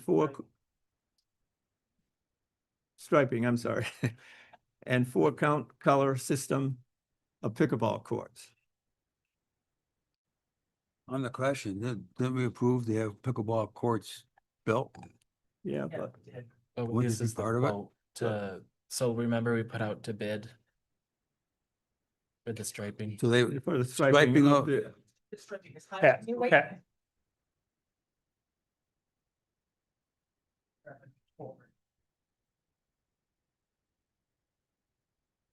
Yes, Luther, you guys did approve the 2 pickleball courts. Highway is supposed to do the work, and this is for the striping and the sealing of the courts, once the highway is done. all right, so the highway department's gonna put The basin, asphalt down. yes, Cement, whatever. yes, It's the company's gonna put down the stripe. yes. Yep. And the 2 bids, this went through the state. I had Christie, the secretary, actually posted to the state website. So there's 2 bids. They're very, very similar. One is a local organization and the other doesn't look like they're very local, but it's up to you guys what you would like to decide. is some of this being covered by the grant itself? Yes, oh, yes. Okay. This is a grant-driven program and capital, recreation capital funds. It's not taxpayer funding. No, but I mean the grant that we got. Yes. Area Yes. Foundation. Yep, And so this is the coloring, the Yeah. flat coloring and the stripes? yes. And it's for And the ceiling. and it's for the two new pickleball. Yes. Doesn't involve the other pickleball. No. courts. Doesn't involve the other pickleball. courts. Just the two new ones. Yep. And are we, did you come up with which one you wanted to go with? I can't do that. Okay. Legally, I'm not allowed to do that. We're approving the striping, but which amount are we going for? Well, it's up to you guys. Okay, Which here's What's the organization you want recommendation? to- I mean, I was, in your folder. in your packet, you have two bids, one from Super Seal and one from AstroTurf.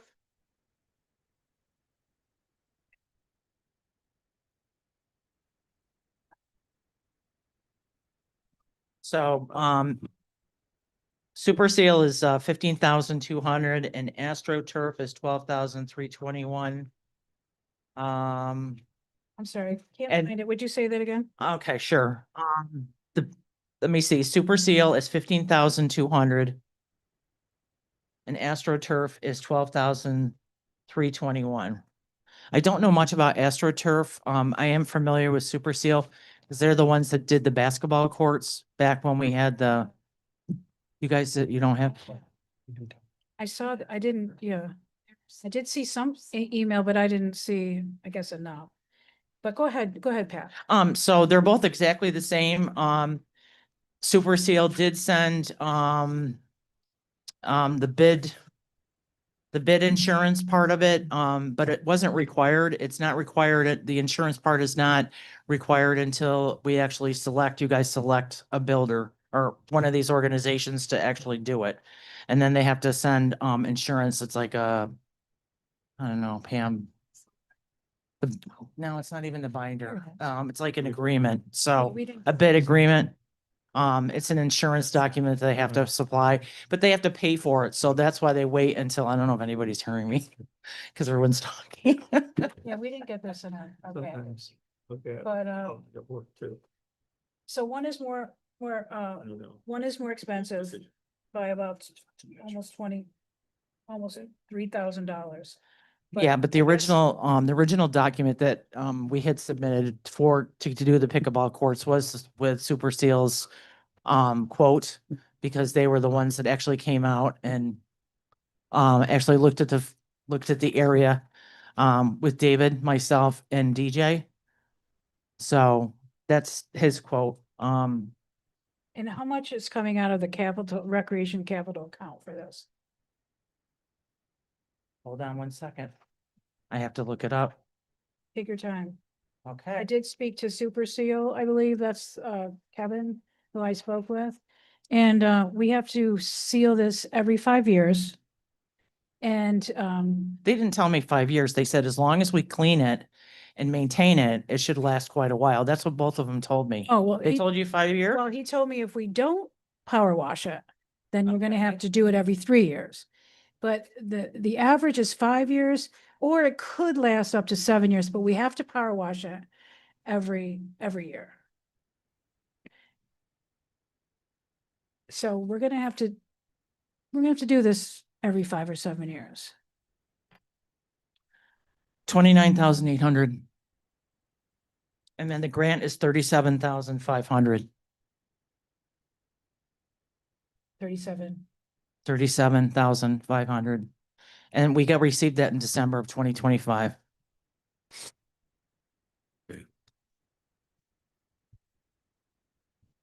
But that 29,800 is going into the For whole two. project, Yeah, yes, The whole that's for the whole, project. yes, including this. yes, Okay.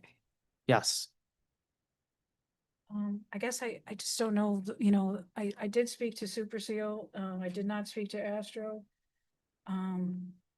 We've got a $3,000 difference. I really don't know which one is better. $1,000 difference sounds better to me. Yeah, no, they did not come and look, and actually, Greg suggested that he would like to come out and just share information because we looked at a couple areas for the pickleball course. I'm just looking for his paper that's got all the areas that he's done.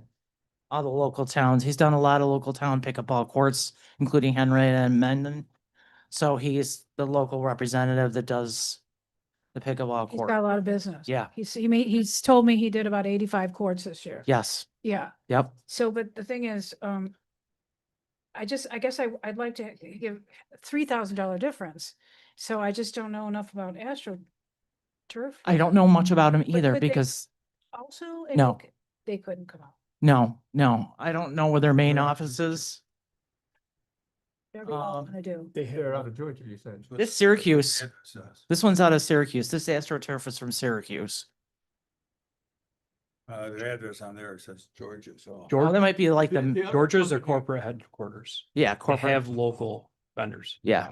But is the other company a New York State company? Oh, yeah, Super Sales here in Rochester. So AstroTurf though, I know that a Super Sale had a 2-year warranty. And what's the warranty with AstroTurf? It's the same thing. It's a 2-year warranty. Okay. I would say let's go. I mean, I guess I don't know the quality. I can't compare the quality. I'd say let's go with the one that's less expensive. Well, I'd like to give my opinion. If I could. I'd like to see some of I'd like to visit the quality of each of these. I'm not sure about AstroTurf. There is local ones for Super Sale. Let me get out. I had it earlier. Oh, here it is. I found it.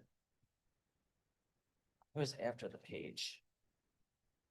Town of Henrietta, Macedon, Mendon, Ogden, Penfield, Parrington, Perry, Riga, Victor, Williamson, Clifton Springs, Brockport, Caledonia, Geneseo, Leroy, Manchester, Mendon, Perry, Shortsville. And the reason why, I want to explain this.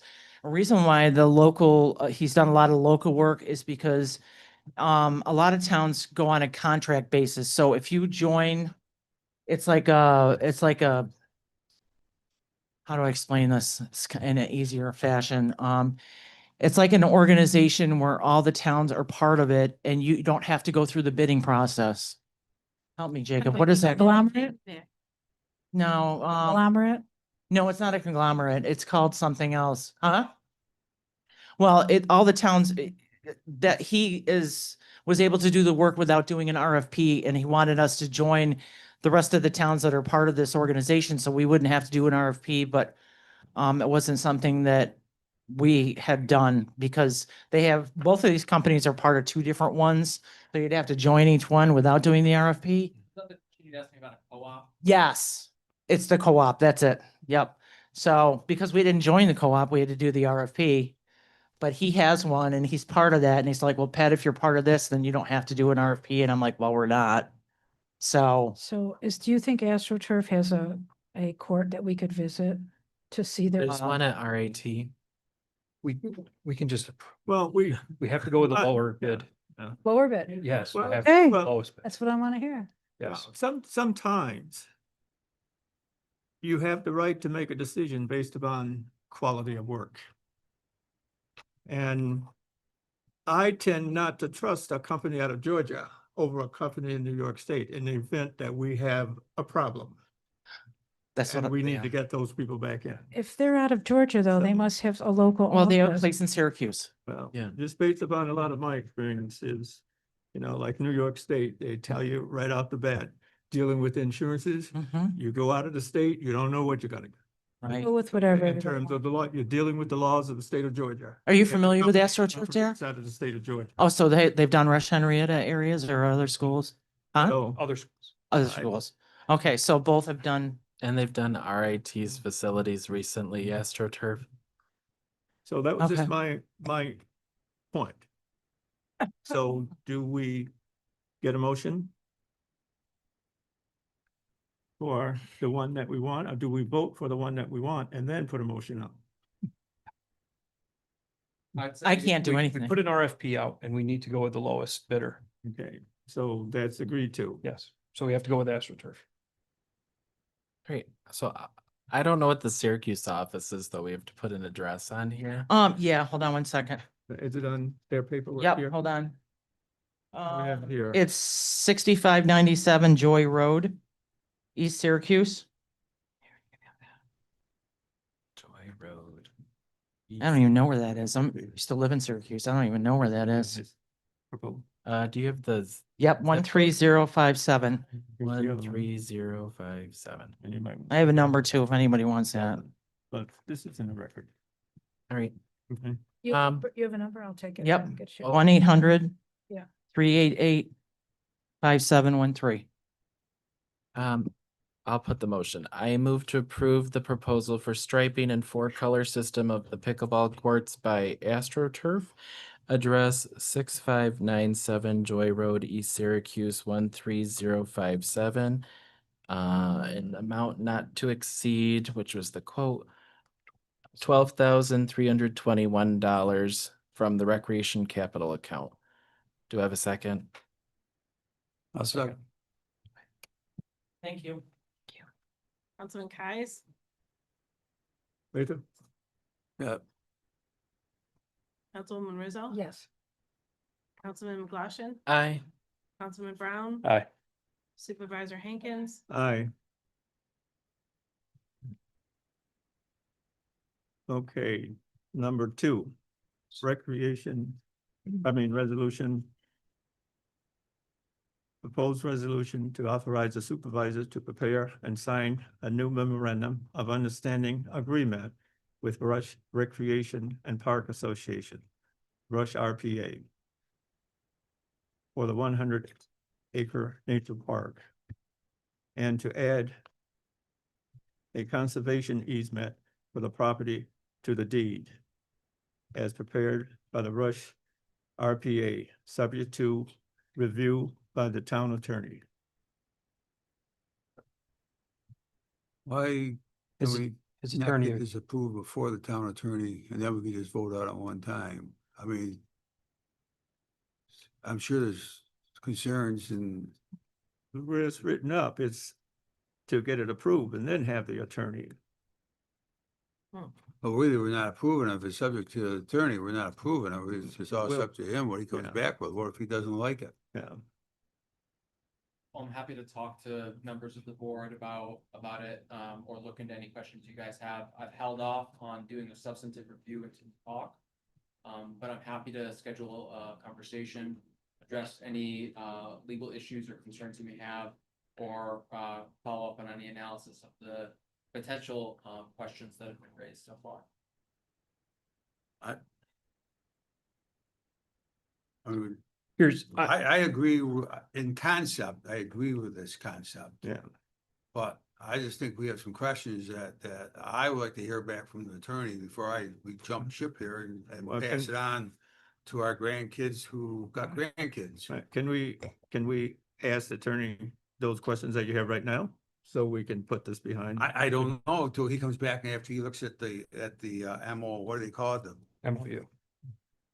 I think he needs to look at it and come back and say, what is the town giving away, basically? I mean, Have you seen this already, I but was just asked- not responded to it? I was asked not to do a substantive review yet, Yeah. and to hold off. Right. I did email the town board, with, questions that I would ask or discuss with you guys.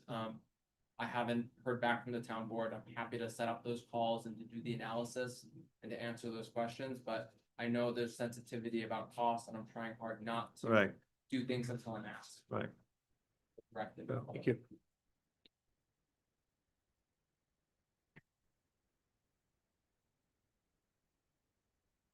Well, is this? don't I get me think- wrong, I'm for I this. was thinking, I would Yeah. like to have it approved and give it to the attorney.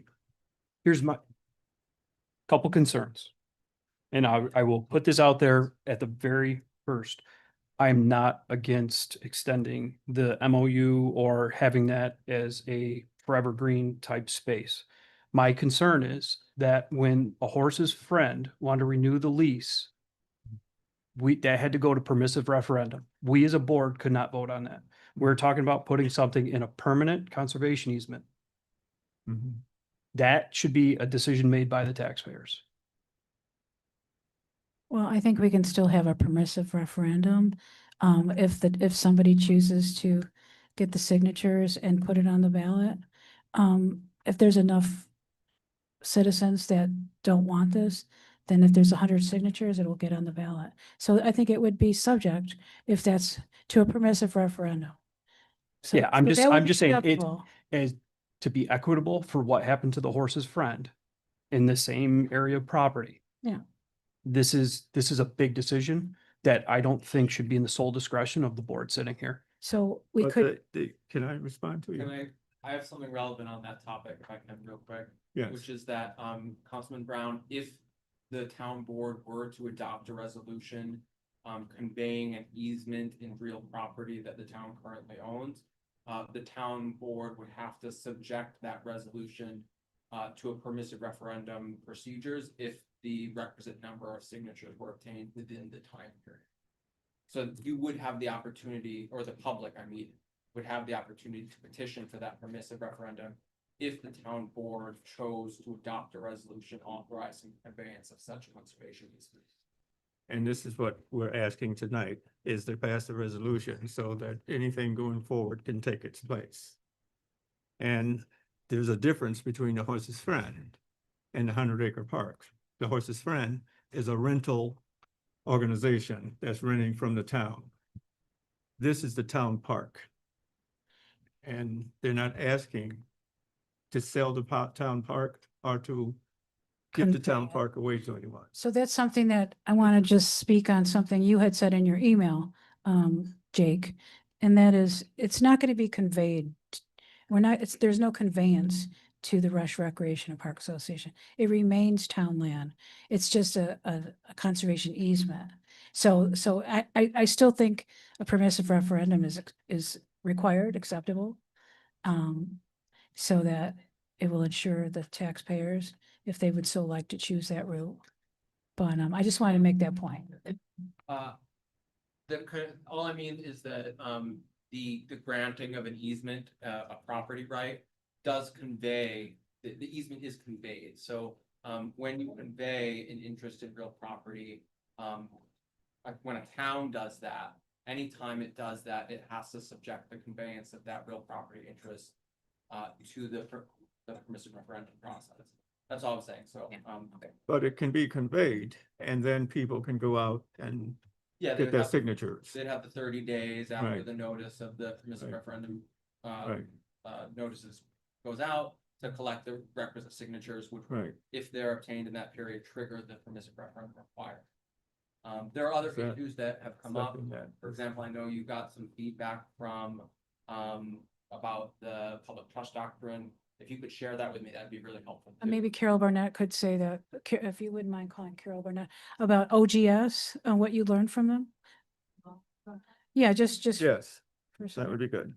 And if you could forward me their email, that would be great. Yes, I will. I have it actually in I can give you a document right now, but I'll send it to you by email. Put the Do you have microphone. My email address? And who are you?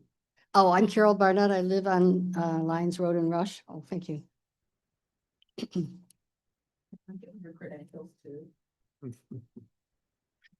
From the Rush Road. I am the secretary of the Rush Recreation and Park Association.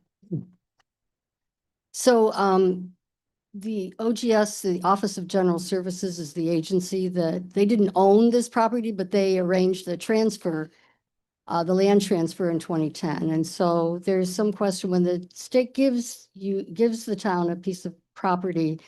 There are restrictions. For example, it was given for park and recreation purposes. And so when you change the deed, you might very well need to ask permission or get the blessing of the state. So on Wednesday, May 20th, I called Office of General Services. I was put through to the Division of State Asset and Land Management. I spoke to Thomas La Liberté. I explained the situation, told him that about the Rush RPA stewardship, the park dedication, and now that we were proposing a conservation easement. So then I emailed him. I told him, reminded him of all those things, and I also sent him the original deed. The deed specifications or coordinates, which is a quite long bit of information contained on the original deed. Therefore, he was able to see what kind of deed it was because he was concerned about that. I sent him the document of the proposed conservation easement and the proposed resolution to pass the conservation easement and the MOU. And 10 days later, he responded and he said, hello, state and OGS approval wouldn't be needed for the easement. Please let me know if you need anything else. That's it. So I can give you. Have one for everybody and I will send you mine. Pass it around. Thanks. Start here and bring it back. Yeah.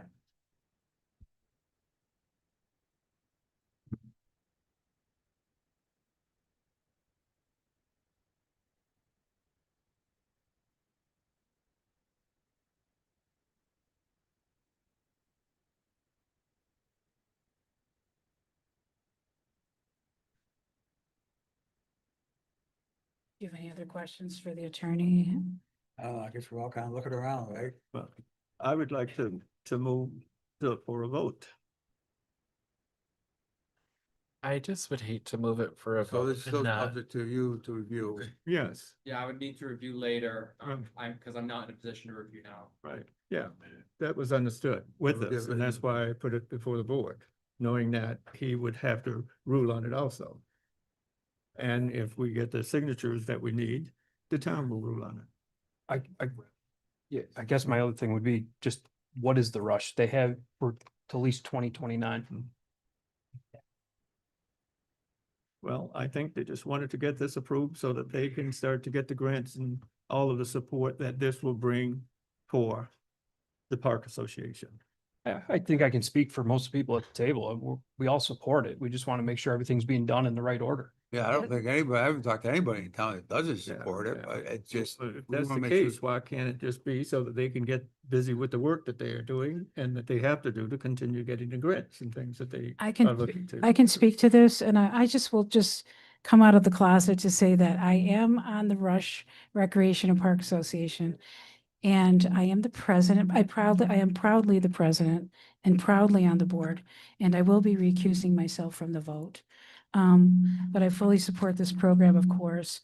And I could answer some of these questions, but I think it'd be better if the other board, Rush RPA board members. I will just say that the Rush RPA hopes to start a legacy program and where we ask for people to put in their wills to donate money. And if the Rush RPA has longevity, then I think that it would be the only way for a legacy program to be possible. And also the grant of $31,000 that the Rush RPA got. There's a 3-year fulfillment of it, and then I think they look at it for 5 years later as well. So in order to get some more grants, and I think the Rush RPA has to show a longevity in their solidness. It's very much like the Mendon Foundation and the Henrietta Foundation. It's a solid,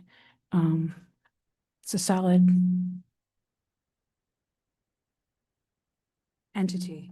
And it needs to be solid, because if you're going to plant a tree there, you don't want to know that, you don't want to think that, oh, the Rush RPA is, oh, maybe they'll be around in 4 years. Maybe they won't be around in 4 years. What will they do with this tree? It just gives us a solid footing for a park into perpetuity. Sure. I just wanted to clarify this because I don't really understand what a permissive referendum is. And the deed states that the park has to be used for parks and recreation. And if it is not used for parks and recreation, it has to be returned to the state. So I don't understand why that's needed. The whole purpose of a conservation easement is that I mean, we are constantly seeking younger board members for the Rush RPA. We realize that at some time, if something happens to us, we want this park to remain a park with all of the blood, sweat, and tears put into it. A future board could say, oh, well, we're going to develop condos there, or we're going to do this with this property. We could get a lot of money for this property.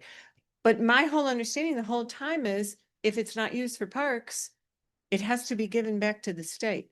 So why is a permissive referendum required? If you'd like, I can speak to that. Sure.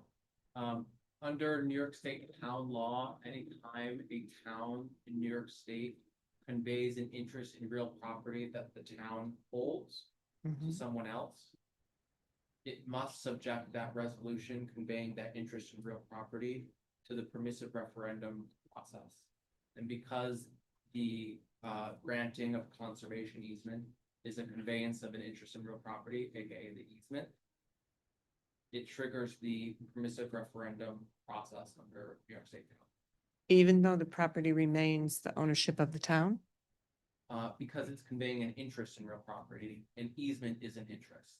Okay. All right, well, thank you. Thank you. One question that I would have to the town attorney. By being a member of the Park Association, does that void your right to a vote for something about the park? A member of the board, Not the board, just a member of the Park Association. No board member. Oh, a member of what board are you talking about? a member of the RRPA Yes, board. yeah. No, not the board. He's not on the board. Existing membership because the 60 members. supervisor's a member. He gives dues. Okay, so the question is whether a member of the board would be, or sorry, a member of the association who's not on the board would be ethically required to recuse. That's the question. I can take a look into that. If you're not, if you don't have a financial interest and you're not on the board, I would say it's less likely that you would have an ethical conflict of interest than a board member of the entity that would be receiving a real property interest from the town. Well, I'm not on the board and I have no interest. My only interest is to make sure that the town of Rush has a beautiful, nice park. Yeah, And that's why I support it. Yeah, I would For that say, reason. without looking into it in more detail, being a member only, I don't think would necessarily be an ethical conflict of interest, but I could look into that as part of my review. So a vote tonight would be acceptable and could be void later. Well, I can't advise you about any of the questions that have been brought up about the Okay. MOU until I've had a Okay. chance to review it, Oh. if that's the board's Thank you. desire. Thanks. Okay.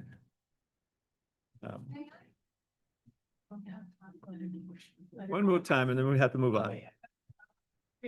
But I just want to clear up this whole issue of paid members. That term was used earlier in the evening. There are no paid members. I pay every year. That is a charitable contribution It is a. to an organization. As if you if you give a charitable contribution to the Rush RPA, you are receiving nothing except, well, it's your choice if you go to the park or not. You receive nothing.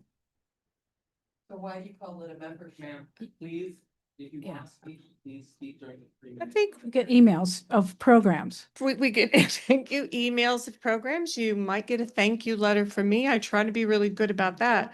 Okay. But when I paid union dues, I received a lot as a benefit from that union as a representative. We receive the money. We receive absolutely not one penny from the town, and you all know that. We don't receive diesel fuel from the highway department. We receive no monies from the recreation department. Everything we do is through charitable donations and grants. Thank you. Yeah, go ahead. Sure, go ahead.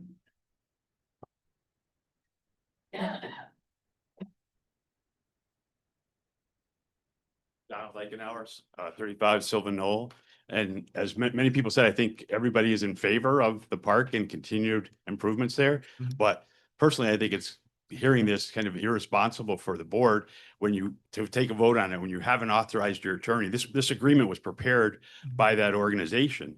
So to protect the citizens of this town, although everybody's for the idea of it, but to not have authorized the attorney to have done an appropriate review of this and not allowed him to discuss questions that town board members have, or may have about this is and irresponsible to move forward without that knowledge. Thank you.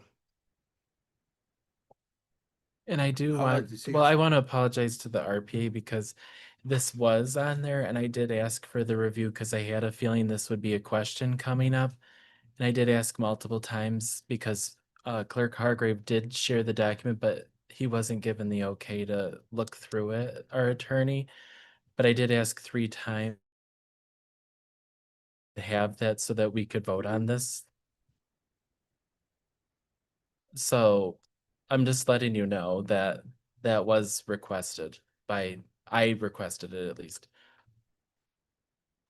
I'd like to see us table this for 2 weeks while the attorney reviews it.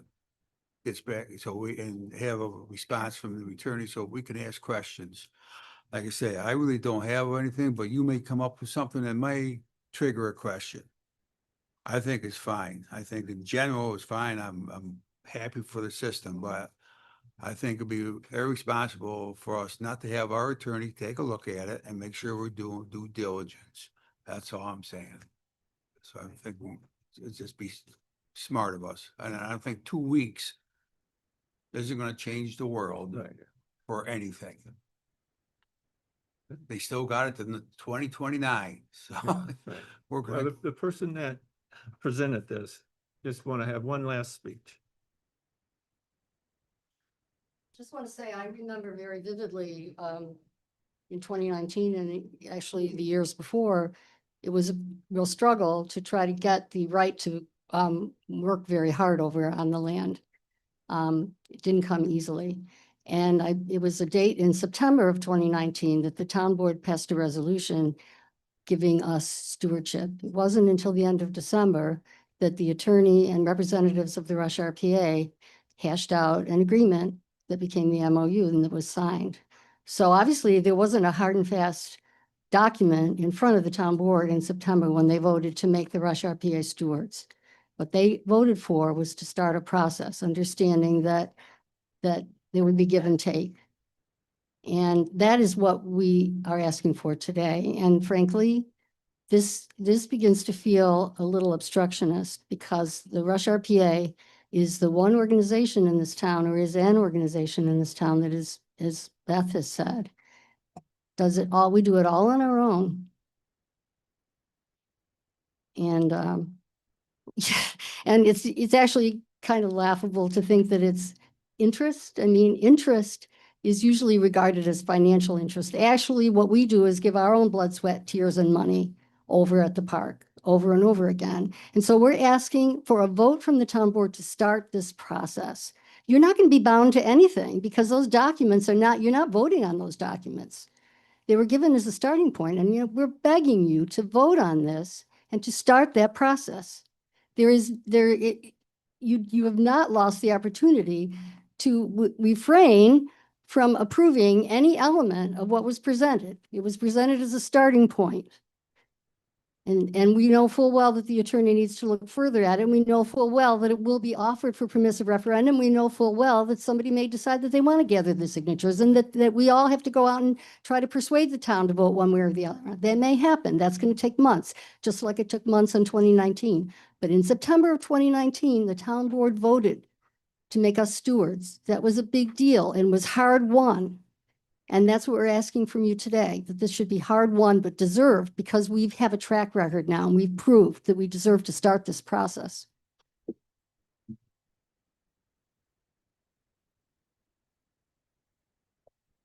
But we put it on the table. Do we get a second? Who did the motion? I'll do it again. Where is this thing? You want to do it, Luke? Just above number 3. What if we modify this to review of the town attorney and review of the town board in 2 weeks? I'll vote for it tonight, but a review of the town board of the town attorney, he brings it back to us in the meantime, and we review it again in 2 weeks. That way they get their kind of yes. Well, really, it's all we're doing. It's kind of yes, it's all going to be based on our town attorney. I think the paperwork that's missing from 2019 needs to turn up.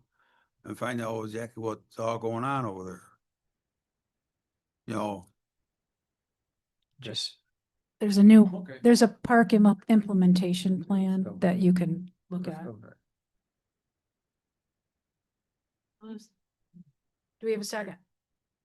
Oh, you want with the amendment? No. with the amendment, because if he comes back to us and says this is a bad deal, we gotta go vote on it again. Right. So If it he says says- it's a bad deal, we've given him the authority. Subject to the review town it. attorney, subject to another review with the town board. Is that what you want to say? I'll go with that. I'll go with something like that. Okay. But I still use the due diligence. We're not gonna.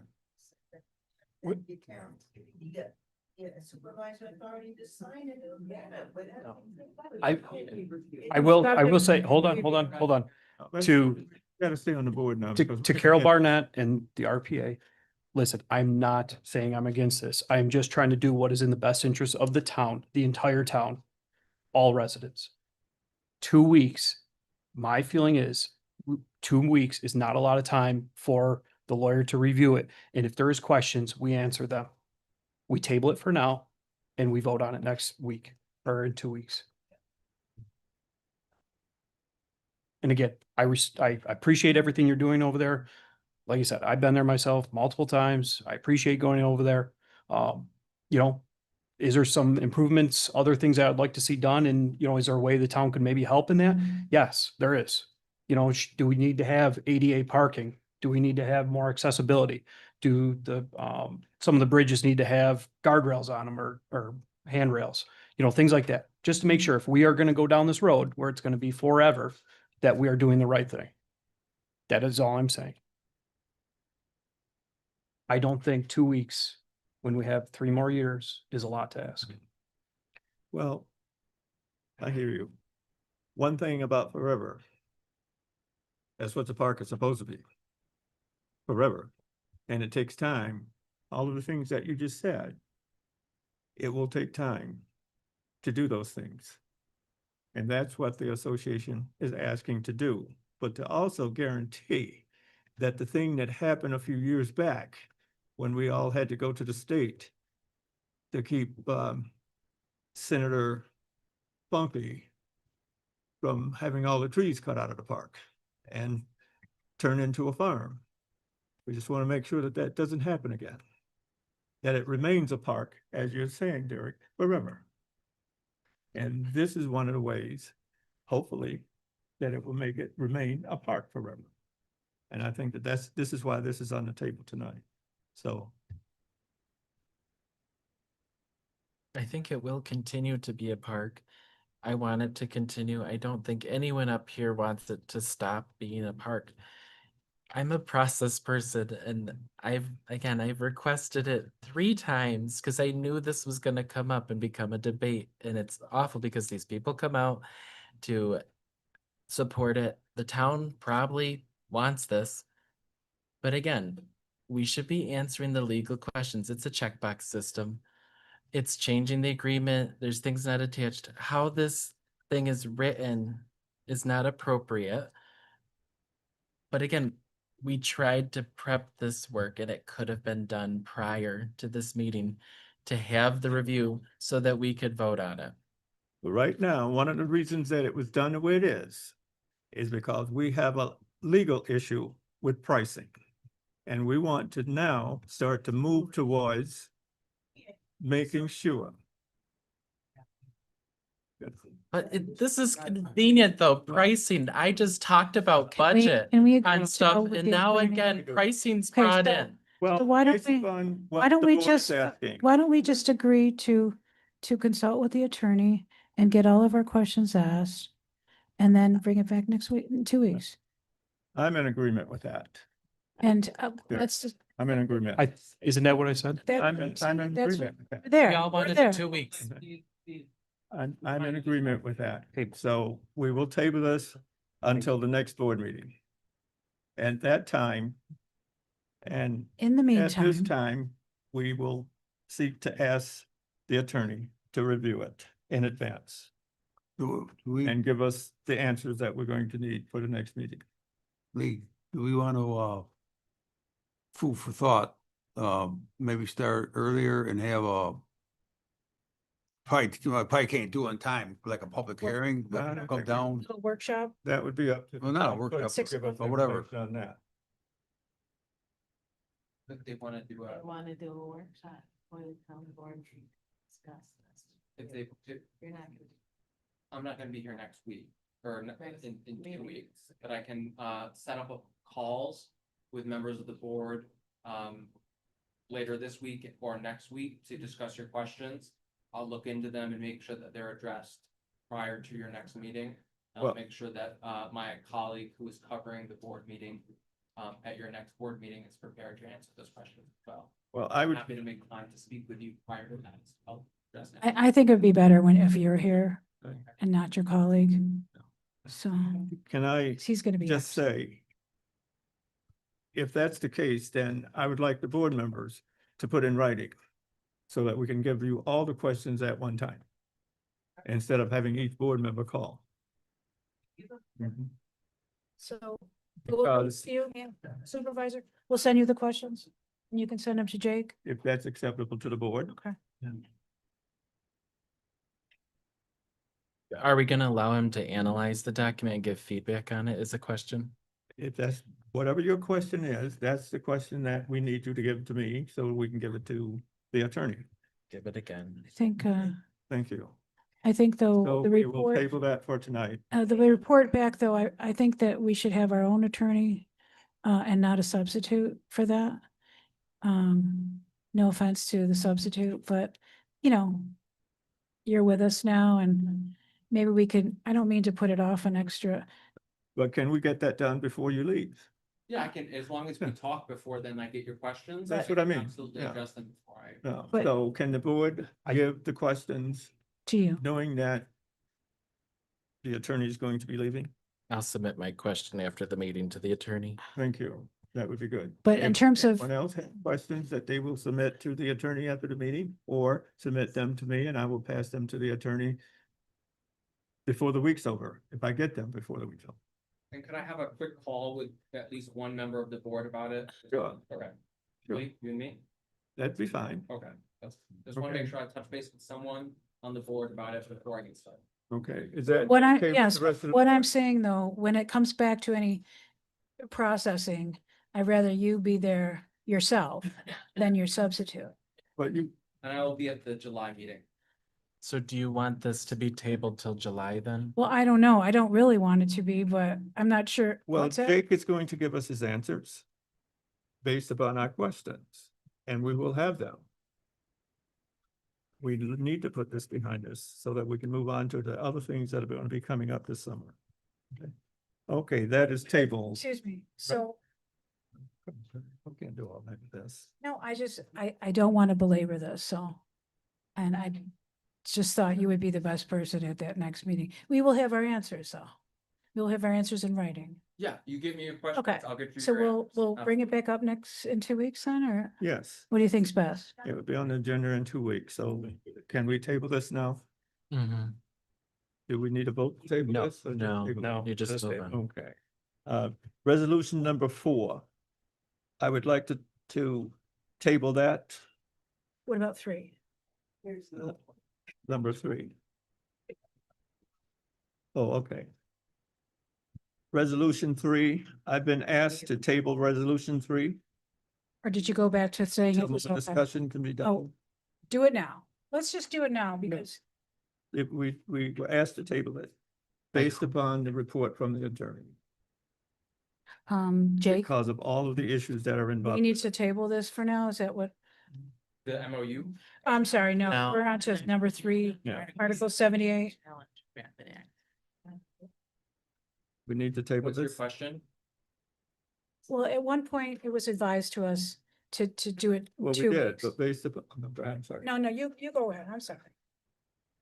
Based upon the attorney's response, we need to table it until we can get a better understanding of what we would be getting into. Because I had a long talk with the attorney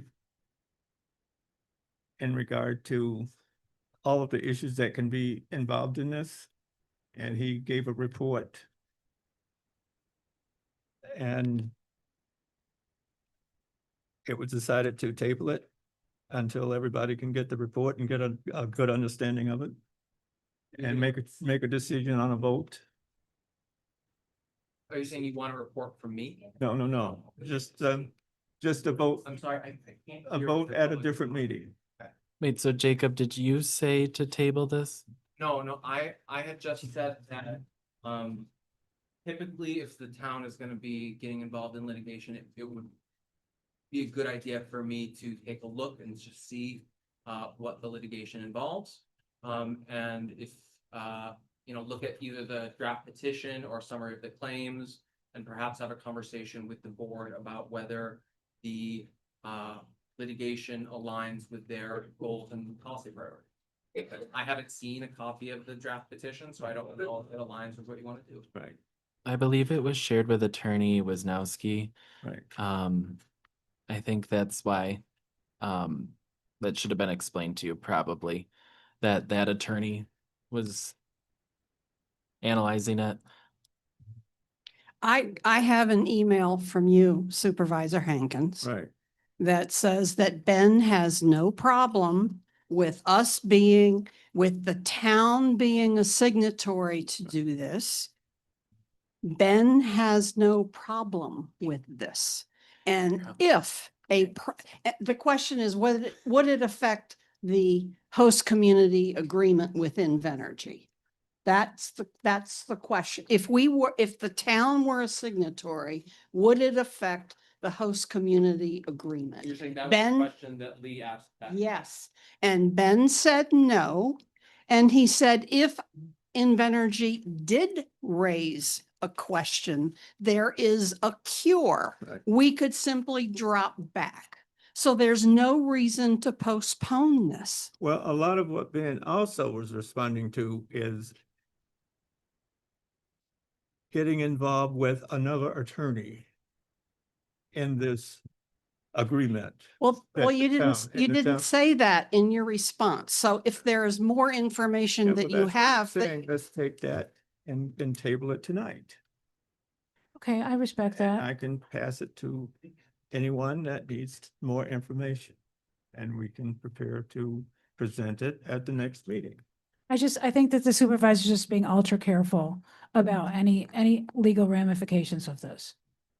And not necessarily about, Not necessarily about the About- host community right. agreement. And by the way, the RAPID Act is an attempt to circumvent seeker review in order to, not everybody in the community knows that. But I just wanted to say, especially for people who might be seeing this on YouTube, to circumvent the environmental review. So to fast track renewable energy projects, which, is always good to have renewable energy projects, but that fast tracking seeker, it would never be a good idea in my opinion. And there was a typo on tonight's agenda. A resident raised it for the solar advisory group, was requested to be the signatory. It's supposed to be the town of Rush in that sentence. So I think the supervisor would like to table it, so that's. Right. And would you like our attorney to give it one more view or? yes, we can have the attorney give it a review. Well, we have already paid for an attorney to do it based upon a resident of the town of Rush asking to have that happen. So that's a decision that the board can make. We're probably gonna pass this. I don't think we're not, it looks like we're moving in the direction, but maybe just not tonight. If you do need any input from me, I would need to either see a copy of the draft petition or a summary of the Right. claims and legal argument. Right. Well, I I would, don't know what it's about so far, other than counting property line. if I'm not mistaken, I passed that on to the board already. Well, I made sure. Now we need to pass it on to Jacob? Yeah. No, we Jake? will have the board decide that. Oh. Oh, I'm sorry. I don't mean to. No, that's, we're good. Yeah, no. When are we supposed to decide that? Because we can only decide things in public. We can decide that at the next board meeting. That's what's on the table now. It's tabled until the next board meeting. No, but you just said that if we wanted the attorney to review it or not. So do you want like, does the board want Jacob to look at it or no? The Because board we can't Make wait. that decision at the next meeting. No, but then it's So- gonna go even further than that. So can we just decide now if, can we get a half-hour review, Jake? I don't know how big the petition is or what the arguments are. But I mean, I'm looking for a deal here. No. I'll do it as quickly as I can, but I don't know how long the petition is or what the arguments are. And I haven't spoken with the board about, whether the objectives of the litigation coincide with the town's goals and policy priorities, which would be a big concern, right? It's like, is this gonna accomplish something you wanted to? And that's the question that's on the table. I think though, Ben's done the work on this. Right. Maybe like we can just forward the notes so that you know you're in the know. But I think Ben's done the work and we should probably stick with that, and any questions probably direct there, just because he's been along with Right. this project for a long time and understands and stuff related to this. That's fine with me. If Yeah. you wanna. have I'm in Ben take a agreement with look. that one. Yeah. My understanding was that Ben, just based on the conversation so far, was that he focused on whether or not the lawsuit would be a problem under the host community benefit agreement.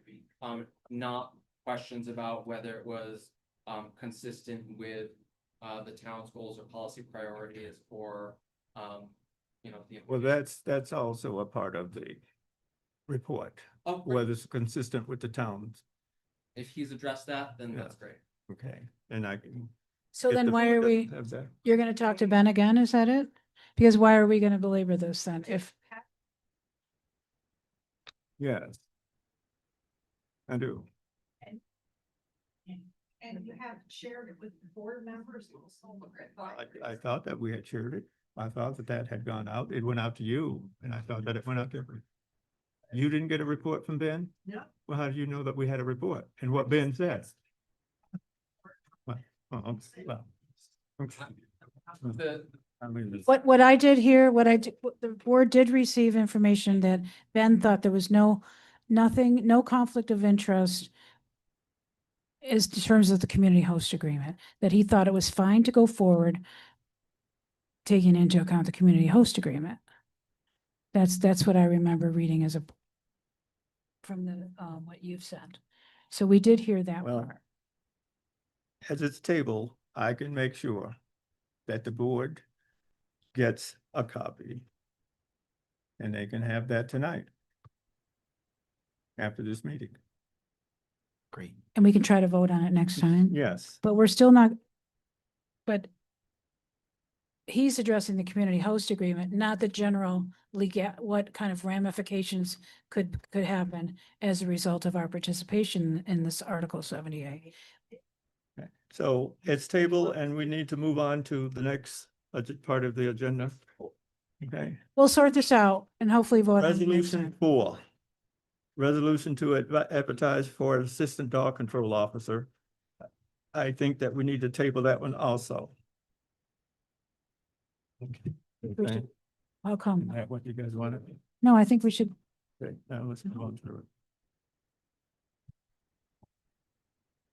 Resolution 5. is there a reason we're tabling this? I'm sorry. Why are we tabling? Yes, Supervisor, if everyone in the audience could please be quiet so that the town board could discuss and I can hear what they are saying and the residents can hear what the board is saying as well. I really can't hear anything because everybody's, it seems like it's just me or is it audio? We appreciate your passion. Resolution number 5. Number 5, resolution to authorize additional equipment for dog control officer. Move to authorize additional equipment necessary for the dog control officer to perform their job and follow New York State agriculture and market laws and an amount not to exceed $5,000. I think we're gonna need some explanation. Well, there are a lot of things that the dog control officer will have to have. They will have to have gloves, they will have to have muzzles, they will have to have a cage, they will have to have a badge. And sprays, different sprays. different cleaners, because every time you take a dog, you got to make sure that you clean before you take another dog. All of that, we're not exactly sure how much that would cost. Okay, but I have been, before we were able to get a new dog control officer, I have been working with the town of Mendon. And I did get some figures from the town of Mendon in terms of costs. What's left over from the last dog control officer? Nothing but a badge, but he bought that and he is going to sell it to the town for a reasonable price, that not what it's going to cost for a thing. And does he have a cage or he was using his own cage? No, he wasn't using a cage at all. Now, Ag and Market has changed all of the laws. Okay. And this is what I got from talking with Ag and Market in terms of what we had to provide for the dog control officer. Okay. And they are waiting because the town is 3 years behind. So Sounds like a lot of because- money. Well, we're going to have to come up with a lot more money as soon as the pound is finished. And the 4 towns that are involved with the new pound have to come together and come up with the prices. And that's something that this year inherited from last year. We are involved with the town of Henrietta in regard to having a kennel. If we weren't there, then we could have an agreement with the town of Mendon because they own everything. And we might still have to end up buying a vehicle. I just wonder what if he had a budget, if Mike Zor, the last dog control officer, had a budget and if he spent any of that money and if there's anything left. Well, Mike, that was 13 years ago, so I don't know. And doesn't have what we have to have for our dog control officer. Have you, I don't even know what any of this stuff would cost. And if we have to Well, have I it, know that a cage could cost up to $1,500. A cage? Yes. Well, it sounds like Ag and Markets has certain laws that we need to follow. who's approving the purchase? You? The town, that's what I'm asking. No, but I know, but we're giving the dog control officer the ability to spend not to exceed Well, the dog control $5,000. officer's But I'm, not gonna spend it. The town will be spending it. This is what the town has to purchase, not the dog control officer. yeah, but this is not a quoted or an itemized number. This is just a generic 5,000, not to exceed 5,000. I'm Right, just yes. asking that Mhm. when the dog control officer says, I want this pair of gloves and this cage and this pole and this spray and this wash or whatever, you look it over. That's all Yeah. I'm gonna say. Right, yeah, Okay. we will. And Let- that's why we're only gonna pay what it costs. Does anything exist too from, this is going back to Supervisor Kusi. The deputy dog warden then, I think, returned equipment. Is there any equipment left over from that deputy dog warden that we could, just trying to save money? And also, another way of doing this, could she just give us a list of the equipment that she needs so that, like, The then, Ag and Market have given me a list of the equipment that she needs. And they are demanding that the town purchase it. yeah.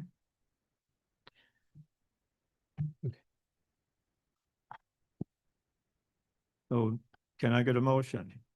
I move to authorize equipment for the dog control officer to buy equipment to perform their job and follow New York State agricultural markets and laws, an amount not to exceed. Just sounds like a high price, $4,000.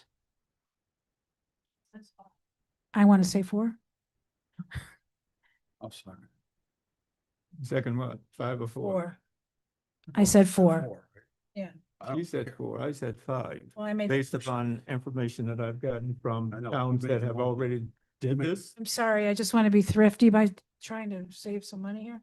It sounds like we really need to buy some of this stuff. We need to buy all of this stuff. All of this stuff. It, Thank you. I'm just gonna put this out there because the nitpicking type conversations are, $1,000 is stepping over dollars to pick up dimes.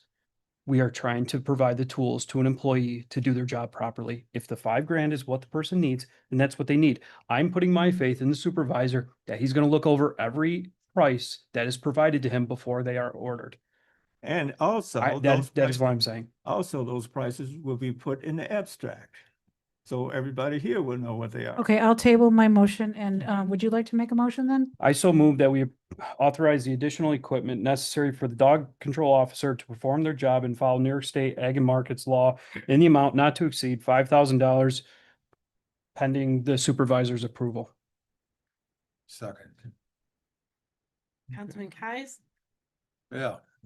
I would just like to say that if I was accused of nitpicking, I think it's due diligence, but No, I do appreciate what you're saying, it- Derek, it's- and I do approve it. Listen, we're here to do business and all I'm saying is It's a the convers- process. we need to look professional in the nitpicking conversations. We need to just figure out how to streamline this so that we're not here till 10 o'clock at night because Thank I you. certainly would enjoy putting my kids to bed. Thank you. So that's all I'm saying. And what I'm saying is, So the next, I'm still talking, I'm still reviewing. And I'm just saying that due diligence and saving the town money, if it takes a little extra time to process it through, it's what we're doing. And that I find value in that. And I do say yes to this. Councilman Thank you. McLaughlin, Until our accounts are in order, I can't approve any more spending, so nay. Councilman Brown, Yes. Supervisor Henkin. yes. Number 6, the reason that's here is because each year the town windows are cleaned. And I was asked because of the entryways, especially at the library entries, the building needs cleaning. The exterior building needs cleaning. And I brought in 2 bidders to bid on the jobs. And one of the things that I was informed of and I showed that the entire building needs to be cleaned with all of the mold that's growing around the building. That was why the library asked me to clean that part of the building. One of the issues with mold on stucco, mold eats the stucco. And if we don't keep it clean, which it has been cleaned in 20 years, and you can see some places where the mold is already eating the stucco. That's why this is on the agenda. And I did get 2 quotes. One bidder refused to work for the town of Rush. Okay, and I don't necessarily have to go into that. But that's the reason I only have 1 bid for one of the bidders. So Well, I want to put it on the table. we have a amendment here. It's A, B, and C that was in our packet. I want to call your attention to it. It looks like this. But over here it says 18 on the agenda sheet, it says 1850. And it says and windows. So I'm not sure, should we be paying So attention to this? so you have 3 different prices. One's to clean the building, one's to clean the exterior windows, and one's to clean both the interior and exterior windows.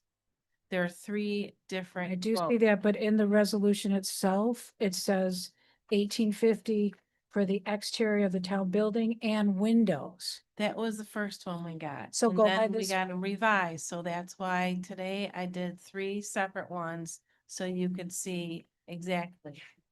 And that's why you have 3 separate ones. So we'll do it in 3 parts, it looks like.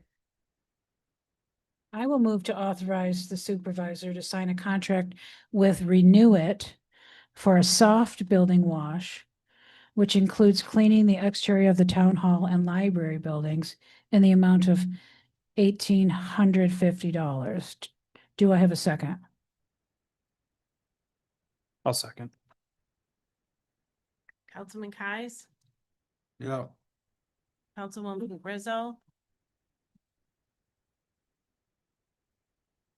I just want to ask them when they do it, we've got to make sure the water that comes off of it isn't going into the basement. There's holes and and the foundation needs repair. And they really have to be careful with the water going right into the basement. Yes. Councilman McLaughlin. My comment again will be I can't vote for any more expenditures until our accounts are in order. Nay. Councilman Brown. Yes. Supervisor Hankins. Well, I want to respond to something that was just mentioned. Our budget is in excellent shape. We have an issue, that's why we have other things on the agenda to be able to work on those issues. We have an issue with utilities because of the building that we are looking to start working on getting those things in order. We have an issue with legal fees, just based upon the thing that I had on the table tonight. Where do we save money? We had one lawyer work on what is on the table tonight. Why do we have to have two to work on the same thing? Those are the only issues with our budget. And we have a contingency budget of over $100,000 to move wherever we need to move it. So all of this stuff that I'm hearing about a problem with the budget, that doesn't exist. We also have cut a lot of money out of our budget that we had to pay this year. So, yes, Does the supervisor know which account I'm mentioning that's in the negative? I know there are accounts that are in the negative. There's one So in the the ne- general fund.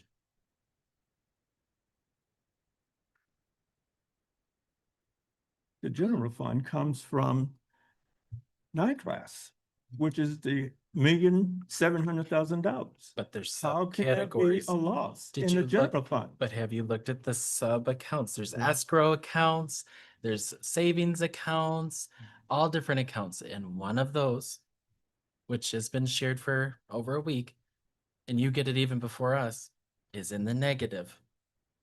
Which one is that, David? Our savings Savings account? in the general fund. I can give you the number if you'd like. Well, those things are always moved from NICLAS into the funds that are needed. So the next one is, go ahead, Mary Ann, what's the next? Oh, that one was passed then? Yes, Okay. So, I'm not gonna move this resolution because I'm not gonna vote yes. which one is that? This was to authorize, renew it, to wash the exterior windows. And then the one after that is for renew it to wash the interior of the windows. And it says exterior. Yeah, right. I got a question on. But I asked the contractor to give me a price, give the town a price for exterior cleaning and interior cleaning. And that is what's on his quote. We wash and clean our windows every year. No, the reason is, I'm hoping that we're gonna be purchasing new windows. I know we have to. And so therefore I don't wish to clean the windows if by chance we'll be having new windows in September or October. That's why. I know the building needs cleaning, but that's why I don't want to clean windows. So if we're going to get new windows, I wouldn't do it in my own house. I wouldn't spend that. So that's why if someone else might want to move it, but I'm not going to. Why don't we start with the siding? We already did the siding. No, I know, that's what I'm saying. We've already passed it. Let's move on. Okay, Table it for now and then we can figure out where we're at. Well, it's well, just, that's fine. We'll table Yeah. it. No reason to discuss it. Okay.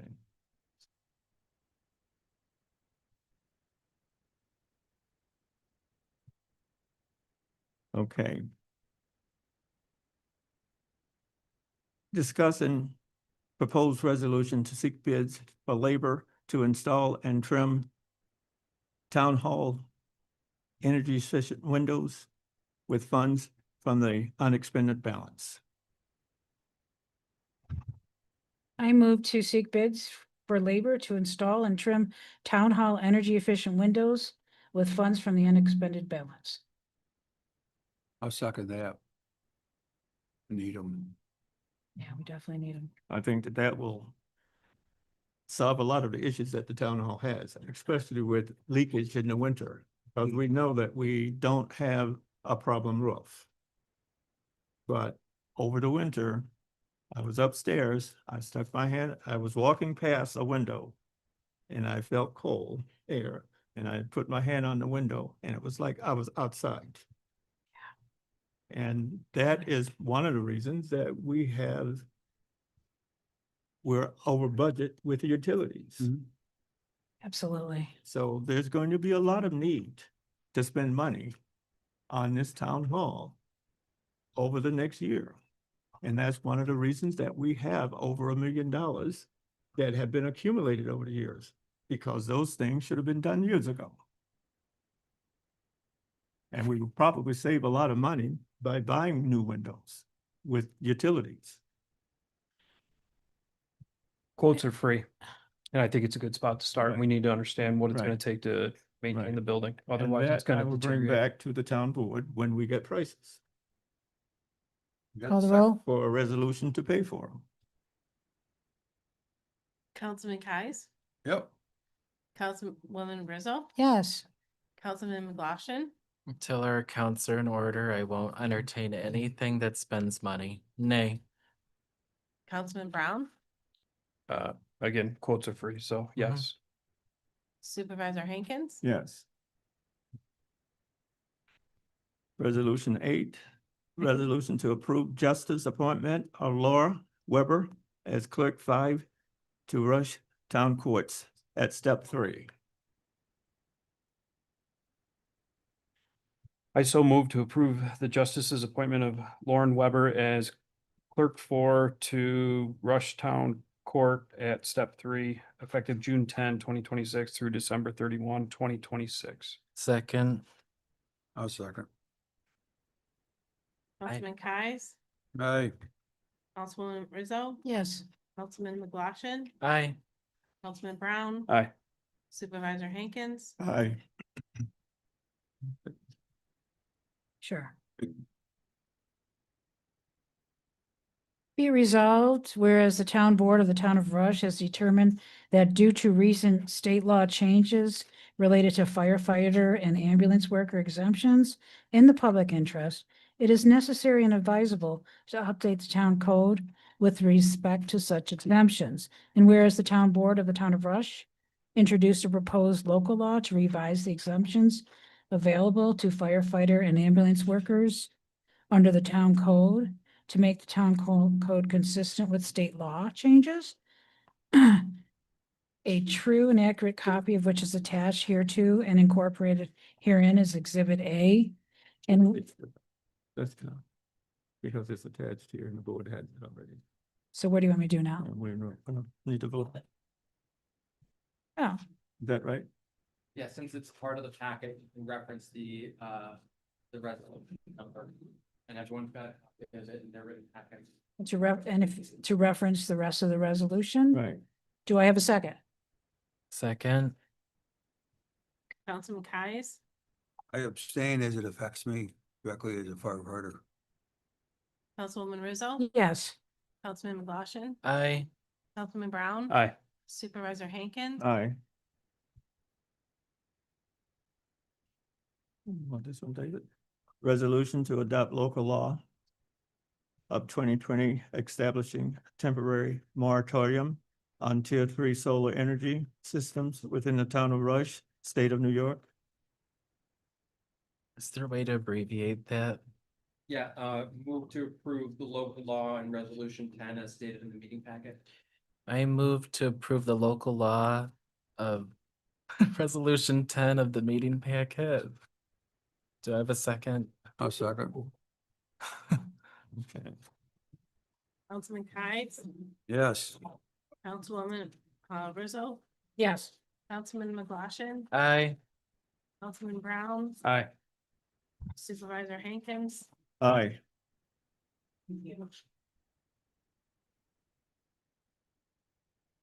We don't have it on the agenda.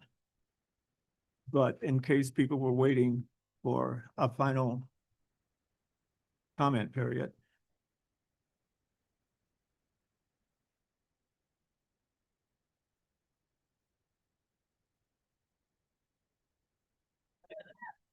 Don Eichenauer, 35 Sylvan Knoll. Two things, and one, this may just be clarification.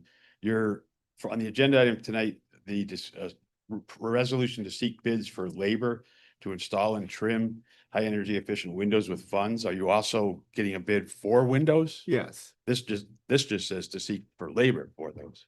So the resolution here just says to seek bids for labor to install and trim windows, Okay. not Yeah. to purchase windows as Okay, well. yes, So that will be you should to clarify that. purchase. Can we clarify that in our minutes? Should we Is that- resolve it? Do we, If do we the- actually need a resolution just to get quotes? You're. Do an RFP. We don't even know what it's gonna, all right, never mind.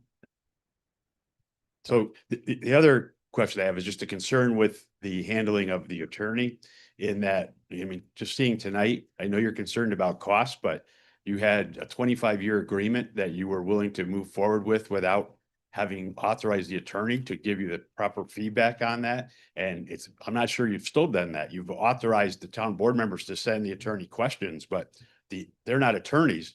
It seems like you should authorize the attorney to have a copy of the agreement, which I'm not sure he even has yet, and to do his review. And first of all, bring up concerns and questions he has, as well as look at questions the town board has. But you have that, and then you haven't had another item that was on the agenda that you took off because your town attorney didn't really have the time to have looked at it because he hadn't been authorized to look at that with regarding the solar, the Rapid Act issue. And I'm very concerned that it's one thing to save money and not spend money on attorneys, but if board members aren't able to talk to the attorney and get questions answered, and the attorney isn't authorized to do things and review things that should be reviewed, you can get into a lot more trouble if you go forward with those without getting the proper advice from an attorney. So that is a Thank you. concern. I would like to address one of these things, if I may. No, we need to. No? Okay. But do we need to go back and say the cost of the windows and resolve it? If what you want the resolution to authorize is different from the resolution adopted, then you should clarify it. But if what you adopted is consistent with what you intended, then no clarification is. I think we want to know the cost of the windows as well. That's what they intended. If it's not clear. Well, when we wrote energy efficient windows, Yeah, let me just. that is windows. Just check. That is. Does it windows. say it? It says energy efficient windows. He says labor. Doesn't say anything about windows and labor. Well, have no problem with adding that to this. Hey, I don't mind Can you- resolving it if, Can you do that, Marion? yes, I will. Was to amend resolution number. Number 7. I'd like to amend it to seek bids for the cost of windows and for the labor to install and to trim the town hall, energy efficient windows with funds from the expended balance. Install and trim town hall energy But efficient. seek bids for the windows themselves and the labor. Do I have a second? Yeah, second. Councilman Kais, Aye. Councilwoman Rizzo, Yes. Councilman McLaughlin, Nay. Councilman Brown, Aye. Supervisor Hankins. Aye. Yes. My name is Kelsey. I'm a resident on Middle Road. Concerns abound in the way that the interactions happened tonight. And I think, Derek, you made a great comment about streamlining for the sake of everybody's time, including the residents here. Echoing the lack of use of the advisors that are available, it's definitely a concern. As a resident, hearing that they're not brought in on these conversations earlier before bringing it to the town. Aligned with the other residents who've spoken on it, I think that would be nice to see moving forward. So we're not here again till the late hours past 10 o'clock at night. I want to circle back to the resiliency grant because I think, again, along with concerns, misinformation is abound. I'm not sure who wrote off the Middle Road drainage issue as not being part of the Honeyway Creek watershed. That's not factually correct. It is part of the Honeyway Creek watershed. If you actually follow the drain line from Middle Road, it loops back south behind the residents' properties. It crosses 251 and drops directly into the Honeyway Creek. So writing it off as being not qualified because it's not part of the Honeyway Creek watershed, that's incorrect. If we draw comparables between the situation down here at the town hall, what's happening up on Middle Road is very similar. You have a culvert pipe that is undersized. It's conveying not the proper amount of water. It leads to road overtopping. Part of the system that feeds into that culvert is a easement owned by the town board. It has been owned by the town board since 2009. And ultimately, that component, that pond easement, the whole easement infrastructure up there, it feeds into this system and certainly could be improved to help retain water further up, keep it from overtopping the road. I'm not saying that's the only solution. I'm saying that this is a partial solution. There's intermunicipal issues here, county and town. And if you draw these comparables, you have a culvert pipe casting water at a property, it's causing downstream erosion and ultimately ends up in Honeyway Creek. They are two mirrored situations on slightly different scales. It surprises me that the residents who have been so well informed, we've educated ourselves over the course of almost a year now from the June flood on exactly how this water flows, exactly what happens, that they weren't involved more deeply in a conversation before being written off. Certainly any classification of just maintenance of that pond is also a concern because who classified it as a maintenance job? Is there the possibility it could be a capital improvement? Certainly, I think that discussion is worth having, especially because of the time and commitment that the residents who are facing these concerns have come here time and time again to express to you the concern. I think, I know everybody's been here late tonight, but reconsider the resolution that you've made to apply for this grant to consider adding in a component that tackles the Middle Road problem as well. Because we are part of the same engineer study that encompassed the Honeyway Creek watershed, there should not be any exclusion for that issue. Thank you for your time. I do want to add one quick comment, which is that the selective engagement with certain audience members and then the discharge of other audience members' comments is also a concern that I would like to not see moving forward. Thank you. Just one comment to you with your question. Sure. If there's any way that other parts of town can be added to that, it will. And talking with the town engineer, hearing the information from the town engineer, when he said that he had done work in another town, and he knew that the town hall issue would fit that grant, but no other one would. Now, that was what the engineer said. Okay, and it had nothing to do with, Make that assumption. when you well, didn't come we up didn't with it. ask you to come up yet. I was adding my response to Kelsey. Thank you. Ms. Dillis. I appreciate the response.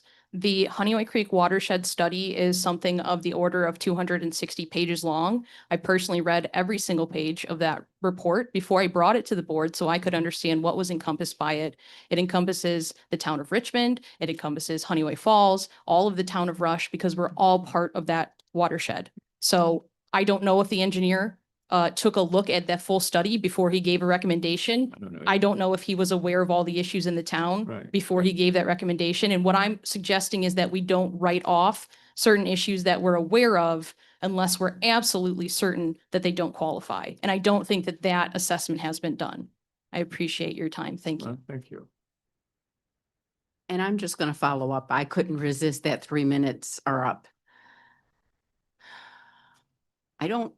I know some of you know, but I don't think everybody knows that Kelsey reads everything. She has gone above and beyond to bring you accurate and true information time and time again. Month after month, meeting after meeting, she knows more about this than anybody else. And yet, nobody talks. Nobody calls, nobody asks questions, nobody gets invited to meetings. Everybody makes decisions that are in positions of responsibility. Not saying all of you at the table, but I'm just saying, when you talk about grants, your wife's not the only one. I've been writing grants since 1976. So when you talk about grants, when you talk about getting money, when you talk about how do you make things better, you talk about it collaboratively. And I don't see any of that collaborativeness. I'm sorry, it's late, that collaboration within this group. Because every time something comes that's close, and that pond sitting on that piece of property is your problem, and it's ruining my land. Scott Kelsey's land, I'm on the other side. When somebody on a tractor goes over that edge and gets killed, you guys all knew about it, especially you, Mr. Hankins. Well, one point that I would like to make is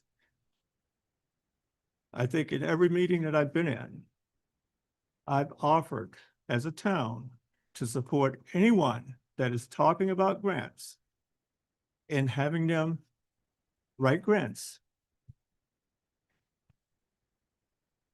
So I'm still saying that anyone that wants to write a grant, I have all of them here that I have had people research and give me the information of the grants that are available and had been researched. Anyone in this room that wants to do a grant, I will put it on the agenda the same as we put the one. That's what should be included. That's what we're talking about. Because one Okay. Jane, go ahead. Thank you, Jean Morelli, 5 Points Road. Based on the information that I just heard from Kelsey, I gotta say, with everything, my whole being, that you absolutely have to include the Middle Road area in this grant. Because as has been mentioned, the town of Rush does not qualify for so many grants because of our median income being too high. We're automatically excluded. But this particular one, we have to, if there's, even remotely possible that we can include more in that, we absolutely have to. And based on Kelsey's research that I trust, because she's been so diligent in everything she's done, and to ignore that would be a travesty for the town. And if it is part of the watershed, and we're saying we don't need another engineering study because that one will suffice because it includes that, well, so does this. It would encompass this, and we could do it easy enough. Change this resolution tonight before you guys leave, change it to include the rest, whatever the appropriate wording would be. If it can possibly qualify, then we absolutely have to go for it because we don't qualify for so much. And if this one will fit the bill, we got to do it, and we got to do it. You got to change it, the resolution tonight, to include the rest. Absolutely. Don't leave. You guys don't leave until you do that. Well, one thing that I would like to say is volunteers that do grants, I don't know that we have the right to tell them what to do. This was brought to me to ask the board if they would be supportive of a volunteer doing a grant. And all of a sudden that has to be a town employee. It's not true. It's a volunteer doing a grant. But I think that maybe she talked with Kelsey. I don't know, that's their business. The town is not in the business of writing grants. But if we have people that want to be volunteers, or if the town board wants to hire a grant writer, I'm for it. But just because people come here and say, we don't have any volunteers out there doing grants. If we do, then that's their business. They can come to this board and ask to have the board agree that they can do a grant. Kelsey can do that too. She can come to this board, and the grant that she's talking about, I will put that on the agenda and give her all the support that the town can to do a grant. That's another person's grant. We can't amend somebody else's grant. Okay. But the, I can't amend somebody else's grant. the two town members that just spoke though offered to do it and you told them no, May 22nd. Well, I'm telling them yes now, and you can do it now. Tell me what The public, please, never followed up. public, please, if you have comments, please make them at the podium, subject. Please. I think we should amend it then. If we're telling them yes, then they I can work on cannot it. amend somebody else's grant. That they are, that's a volunteer. Well, I will go back to the volunteer and ask the volunteer if they would want to add that to the grant that they are asking the town to allow them to work on. That I will do. Who's the volunteer? The volunteer is Kathy and all of her support systems that she worked with. No, but it's one volunteer where you could have three probably at least right here. And I'm offering that. 3 volunteers. If you want me to put it on the agenda, just say what grant you want me to put on the agenda. And I will Supervisor. do that. Then we will put that on the agenda, but not on somebody else's grant. Not on Supervisor, somebody else's grant. Well, Supervisor, if I may, well, if I may, I gotta stop. I'd like to speak. I'd like to speak, please. Well, we need to close. the But meeting if we I- don't have- Would we be able to put the Middle Road flooding problem on this particular grant? The application, we have to do it by June 26th. So it's, if we're going to apply, let's say the Middle Road, maybe we could solve it with 1/3 of this grant or a quarter of this grant in the town hall campus. Maybe we could solve it with 3/4 of this grant because it's a $500,000. Could we move to do it to include the Middle Road portion within this grant? And ask Catherine One of the things. and maybe get some help with the Middle Road residents when it comes time to submitting it between now and the 26th, which is soon. One of the things about the middle roads, you could probably do something, but it'd have to be from You the talk to pipe Mike. out. It'd have to be from the pipe out, going down Kelsey's property. It cannot be the pond, middle road, because that's the maintenance side of it, Okay. right? But from the discharge of the pipe that's eroding the property, going into the washway that comes down from town here to the Rush Creek, that's all Rush Drainage District into our creek. So possibly that might fit the scope of that, but I understand that we're, We don't the way have to it's got solve- written. We can solve part of it within the town perhaps, and part of it with this grant. Because it sounds like the tributary is going into, it's part of the Honey Creek watershed. Right, So, comes right down through the cemetery, cost $251 at the bend, right out to the creek. yeah, so I wonder if we could try to do it all by including this. I will say again, the town board does not have the right to make a private citizen that wants to do a grant. Doesn't matter. The private citizen themselves will have to come to the town board and say, yes, I want to do that onto my grant. Okay? Well, that's fine. I can't say, I cannot put, or I cannot ask the board to put a private citizen's grant onto somebody else's grant. That person will have to be the one that want to do that. They might not want to do that. Well, I understand that I can't ask the town board to force a town citizen that is asked the town board to do a grant to put other parts onto that grant. That's something that I said that I will ask the person that wants to write the grant if they would want to be a part of that. How about we say that we will approve this pending the appro, I will no, not because by do- June I will 26th, not there go won't be there. time. I will not go there to So- put a private citizen. So denying other I citizens think again. that we should have to end this debate about a private citizen. About, Councilmember I- Rizzo, do you have a motion? I motion that it,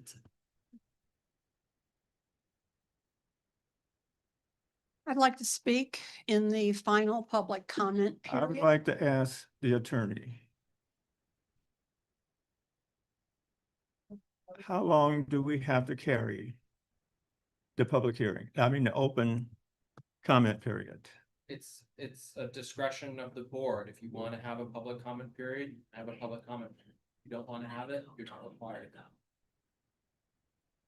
I'm for letting the three talk and I would say we take the 3 minutes rule and continue your Thank you. comment. Thank you. Can you take the minutes, please? I heard Mrs. Hankins say that she wanted to do anything she possibly could for the issues on Middle Road. I heard her say that she believed that she had exhausted her search for something to do for Middle Road. But I am now hearing that if the Honeoye Falls Creek watershed.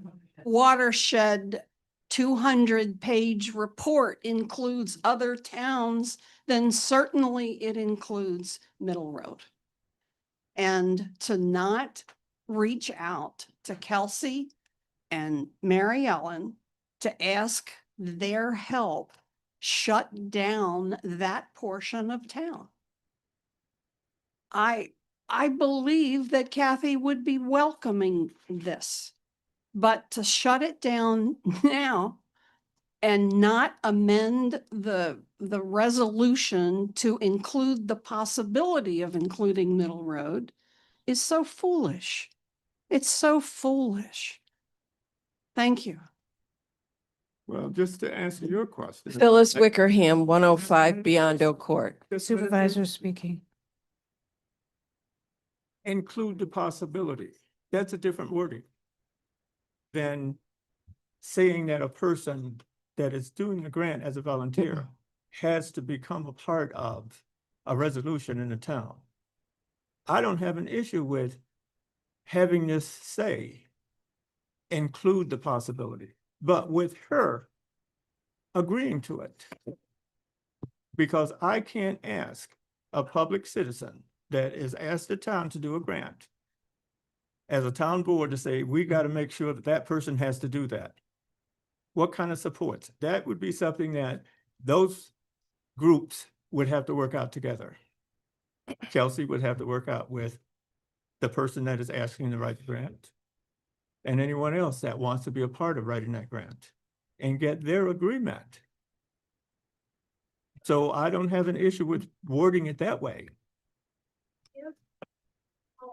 Janet, I can solve this. Thank you. If you have not read the resolution you just passed, I will read it to you. Resolution number 8 reads, resolution to authorize the supervisor to complete and submit a consolidated funding application. That does not say you authorized a volunteer to complete and submit a consolidated funding application. So, in my opinion, you were approved to write this grant. You, as the supervisor, have been given authorization to write this grant. We did not give Catherine Hankin the authorization to write this grant. So you can do whatever you damn well please. Thank you. Jean Morelli. What you approved. 5 Points Road again. I am begging the rest of the board members, if the supervisor won't listen to reason, then it's up to the rest of you to introduce an amendment to this particular resolution number 8 tonight to broaden it to include the Middle Road area, since it is apparently part of the same watershed study that would be submitted with this particular grant application. And if it's due by the 26th, you have to act tonight, people. Just do it. Just do it. Speak up and make a resolution. 3 people can approve it. You only need 3. Do it. Thank you.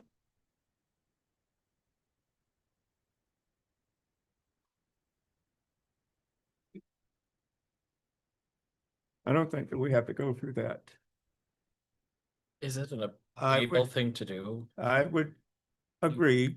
I wanted to ask the attorney, are we able to do this? Like, can we change the wording and go back and Is the question, can you amend your resolution to say what?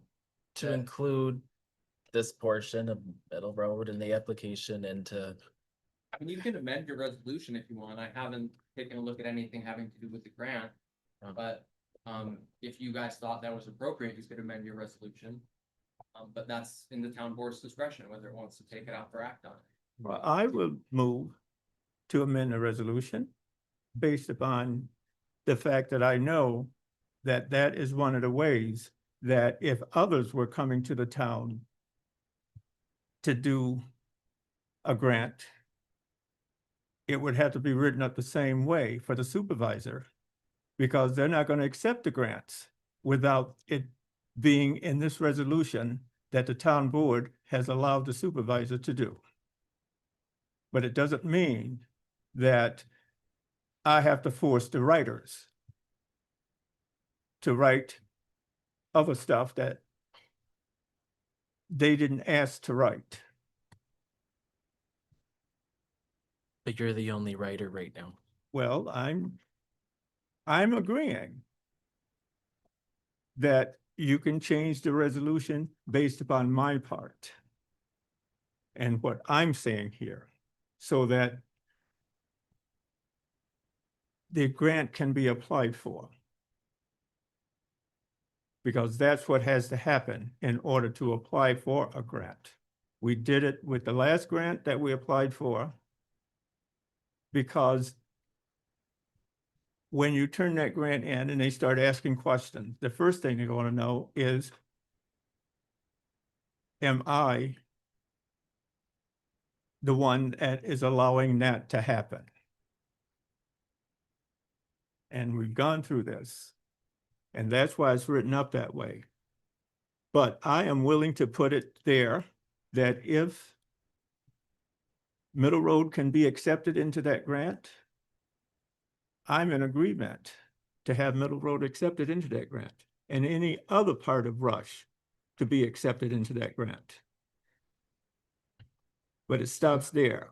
I cannot force a volunteer that's been doing the work to continue doing the work. But I will ask the people that live on Middle Road that want this grant to sign up to be a part of the writing of that grant. I'm sorry? Well, I'm giving it to you now. To sign up to be a part of writing the grant. So the change, how do we go about making that change, Jake? Because I'm willing to do that. Out one word, instead of the town hall property, you just put the town. You take out the second word, you're Thank you. good to go. That's, Is so that- that's, hold Wait, on. let's Can I- ask the lawyer. No, go ahead. I Yeah, go want to ahead. throw something out there. No, go ahead. We cannot say just Middle Road and the town hall property because it is multiple, and I've said this before, it's multiple residents townwide. Mhm. If we're applying for the grant, just make it for the town of Rush. Okay. County Drainage District. Well, Yes, okay. yes, Okay. because we're using, Yeah, but we're using, one thing hold on, is- hold on. Okay, Let me, I'm sorry, go ahead. we're using public funds because it's still going to be a match. If we got the full 500,000, Right. we cannot just, we should not ethically just put that money towards Kelsey's issue. It needs to be something that's benefiting everybody. So Mhm. I will make a resolution that we amend I will make a motion that we amend resolution 8. I'm just gonna do this because I want to go home.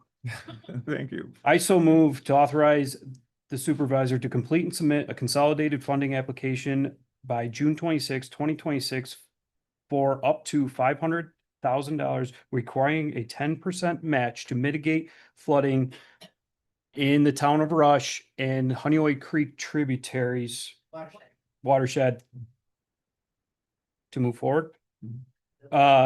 Due to New York's Resilient Watershed Grant Authority approval of the town of Rush to move forward. Okay, but before we move on that, the town engineer, the reason that that is on the agenda tonight is based upon what the town engineer said. And he said that this was the only area that would fit that grant. Now, we can go ahead and pass that. But you're going against the town engineer's response. But it As gives to us, why that grant is on the table now. but if, and I guess I'm asking the question. The report that Kelsey was speaking about, the Honeoye Creek. If that has some sort of, I don't even know, like I said, it's The late. watershed's behind your house.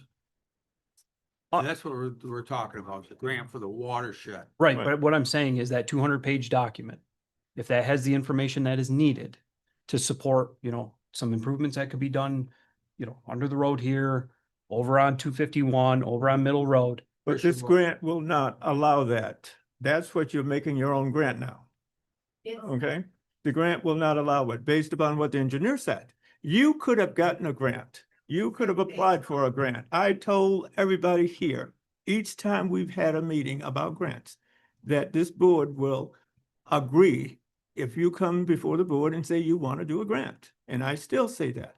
But right now, this was brought to the board because the engineer said that those places that you're making part of this grant don't fit.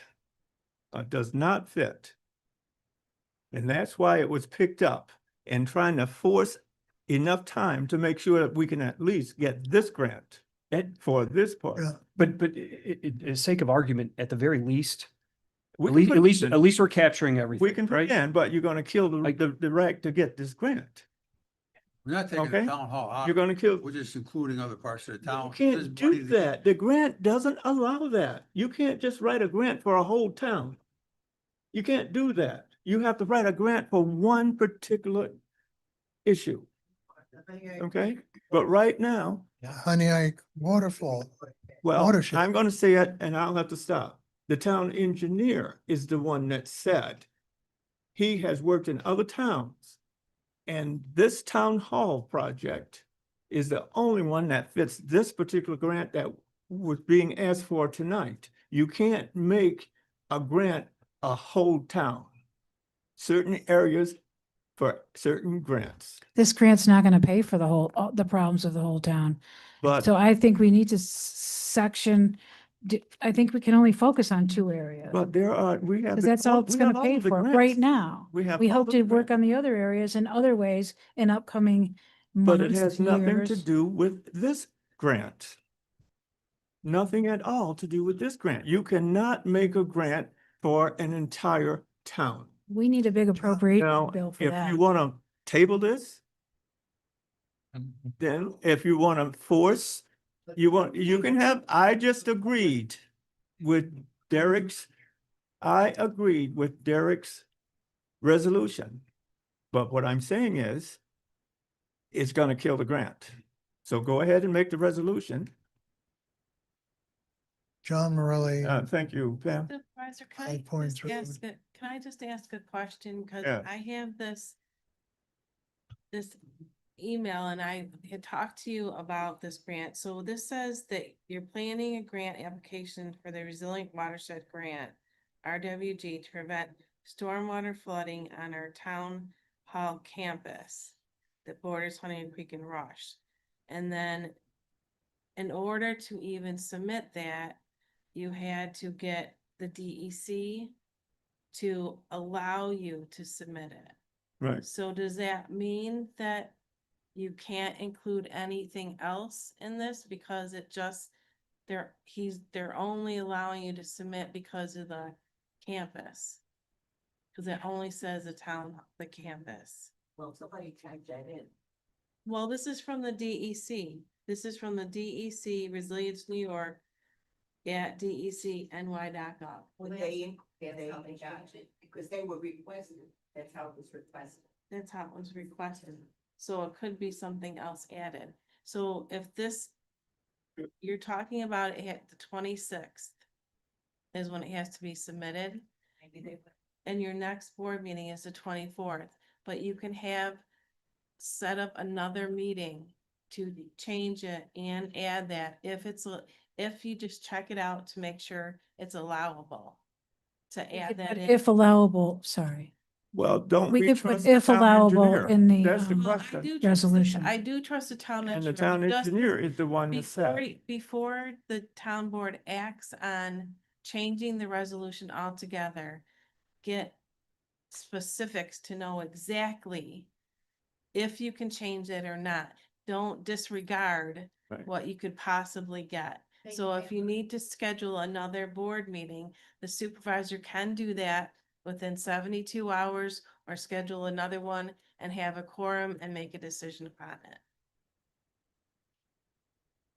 Well, I think if we add the words if applicable, then that would be cover it, but we can't cover the, excuse me, we can't cover the whole town with $500,000. So if we focus on two areas right now, and the town hall area is very important, as is Middle Road, and we know that there's other areas, so we've got to keep going after grants. Well, no question about that. Let's just As long focus as on we these have- two areas right As long now. as we have volunteers that are going to apply for grants, yes. But So if applicable, we could add we still, Middle the Road to town this grant. board cannot force. Well, I'll accept the change, Okay, so but I trust the town engineer. He has looked at the grants and said, based upon the grants that we're talking about and we're asking for, the town hall is the only area that qualifies for that grant. Now, that's what the engineer said. That's why the rush is on to get it on the table so that the grant can at least be in the works before the 26th. the grant says here, they may include up to a maximum of 3 distinct projects per That particular one, application. yeah, but only if they fit. Right. And the engineer has said they do Well, not fit. well, that's why we put if applicable. But if you Excuse me. apply for a grant that isn't, you automatically. No, lose. we're gonna check if it's applicable. But if you apply for a grant, Flexible, they want you to have the stormwater money. That's the one thing they talk about. So why don't we I've choose attended 3 meetings. areas? They basically say, if you can fit this, this is what we want you to do. We want you to talk to us. We want you to call us. We want to help you. We I wanna would give like you the this attorney money." to answer so we can end this meeting. You tell us You can what do we should 3 do. areas. Based upon what I'm saying is, the reason this grant is on the table now is because after the reviews of all of the grants and listening to all of the webinars and hearing the engineer say that this area is the only area that will allow this grant.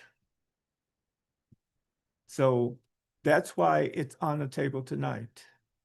Now, to change that, if the town wants that, I have no fight against it. But based upon the engineer, that's why it's on the table. The engineer says, this is the only area that does. So if you start changing that grant, we might not get a grant at all. Could I, So that's the question. And the reason that this grant is, and also we probably need volunteers to help, That you got them. okay? They And said they would. do they go on the paperwork that they're going to work to help write the grants? Whatever is necessary. I planned on doing it myself. I didn't know your wife was gonna get involved. Well, You never responded to me about it. well, Can we name 3, do we want to do 2 areas? We can go up to 3 sites. And Well, we could say if they okay. are located within the site requirement. Okay. I will put on the record that If they're the located. town board wants to change the grant that is on the table. And the town board has the right to do that, I guess. So I don't have any issue to try and stop it. The policy decision for you guys. Well, it's a policy decision and I'm giving my opinion and the board has their opinion and we will take a vote as to what we want based upon what Derek has put out as a resolution. And that's fine. Eric he put a proposal on the table. Well, but now And that's, no one has responded to it. well, I we're think responding he to it needs now. I think he needs a second, and I think We're you not really responding need to to that. vote on it. And Thing is- I just gave my opinion and said to Okay, Derek, that's your- take your resolution. You're one So person, can we and go that's your with that? opinion. Yeah, do I need to say it again? Because I Yeah. think we should. If we say the town of Rush, though, Go ahead, Derek. we still have to choose 3 sites, and no more than 3 sites for this we grant. can't do that right now. No, but- Marion. No, I'm just saying, well, can we have this small committee of people choose the 3 No. sites? No, No, but it says 3 sites. no, The right to finish deliberating. No. And voting.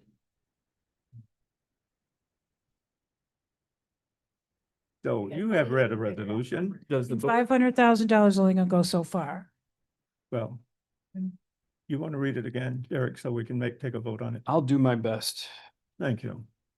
I so move to authorize supervisor to complete and submit a consolidated funding application by June 2026 for up to $500,000 requiring a 10% match to mitigate flooding in town the Honeyway Falls. Honeyway Fall or Honeyway Creek watershed due to Resilient New York's Resilient Watershed Grant authority approval of the town of Rush to move forward. Do I have a second? Second. Councilman Kais, Yeah. Councilwoman Rizzo. Yes. Councilman McGlashan, I, Councilman Brown, Yes. Supervisor Hankins, Just based upon what I know, I abstain. abstain. Yeah. Mhm. Thank you, everybody.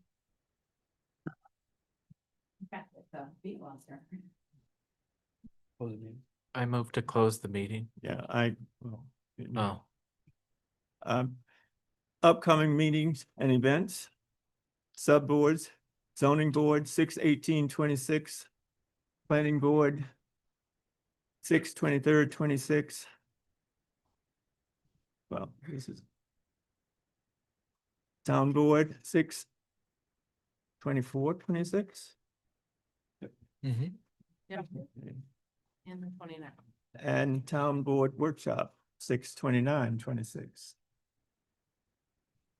And being no further business. I'd like to close meeting. I'll second. All in favor? I, Right.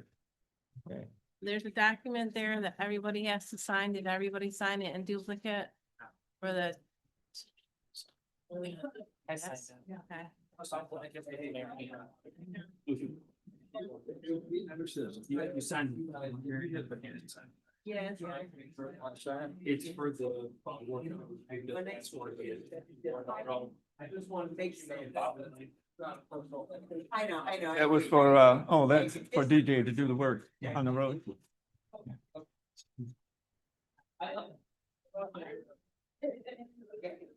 No, I don't think it.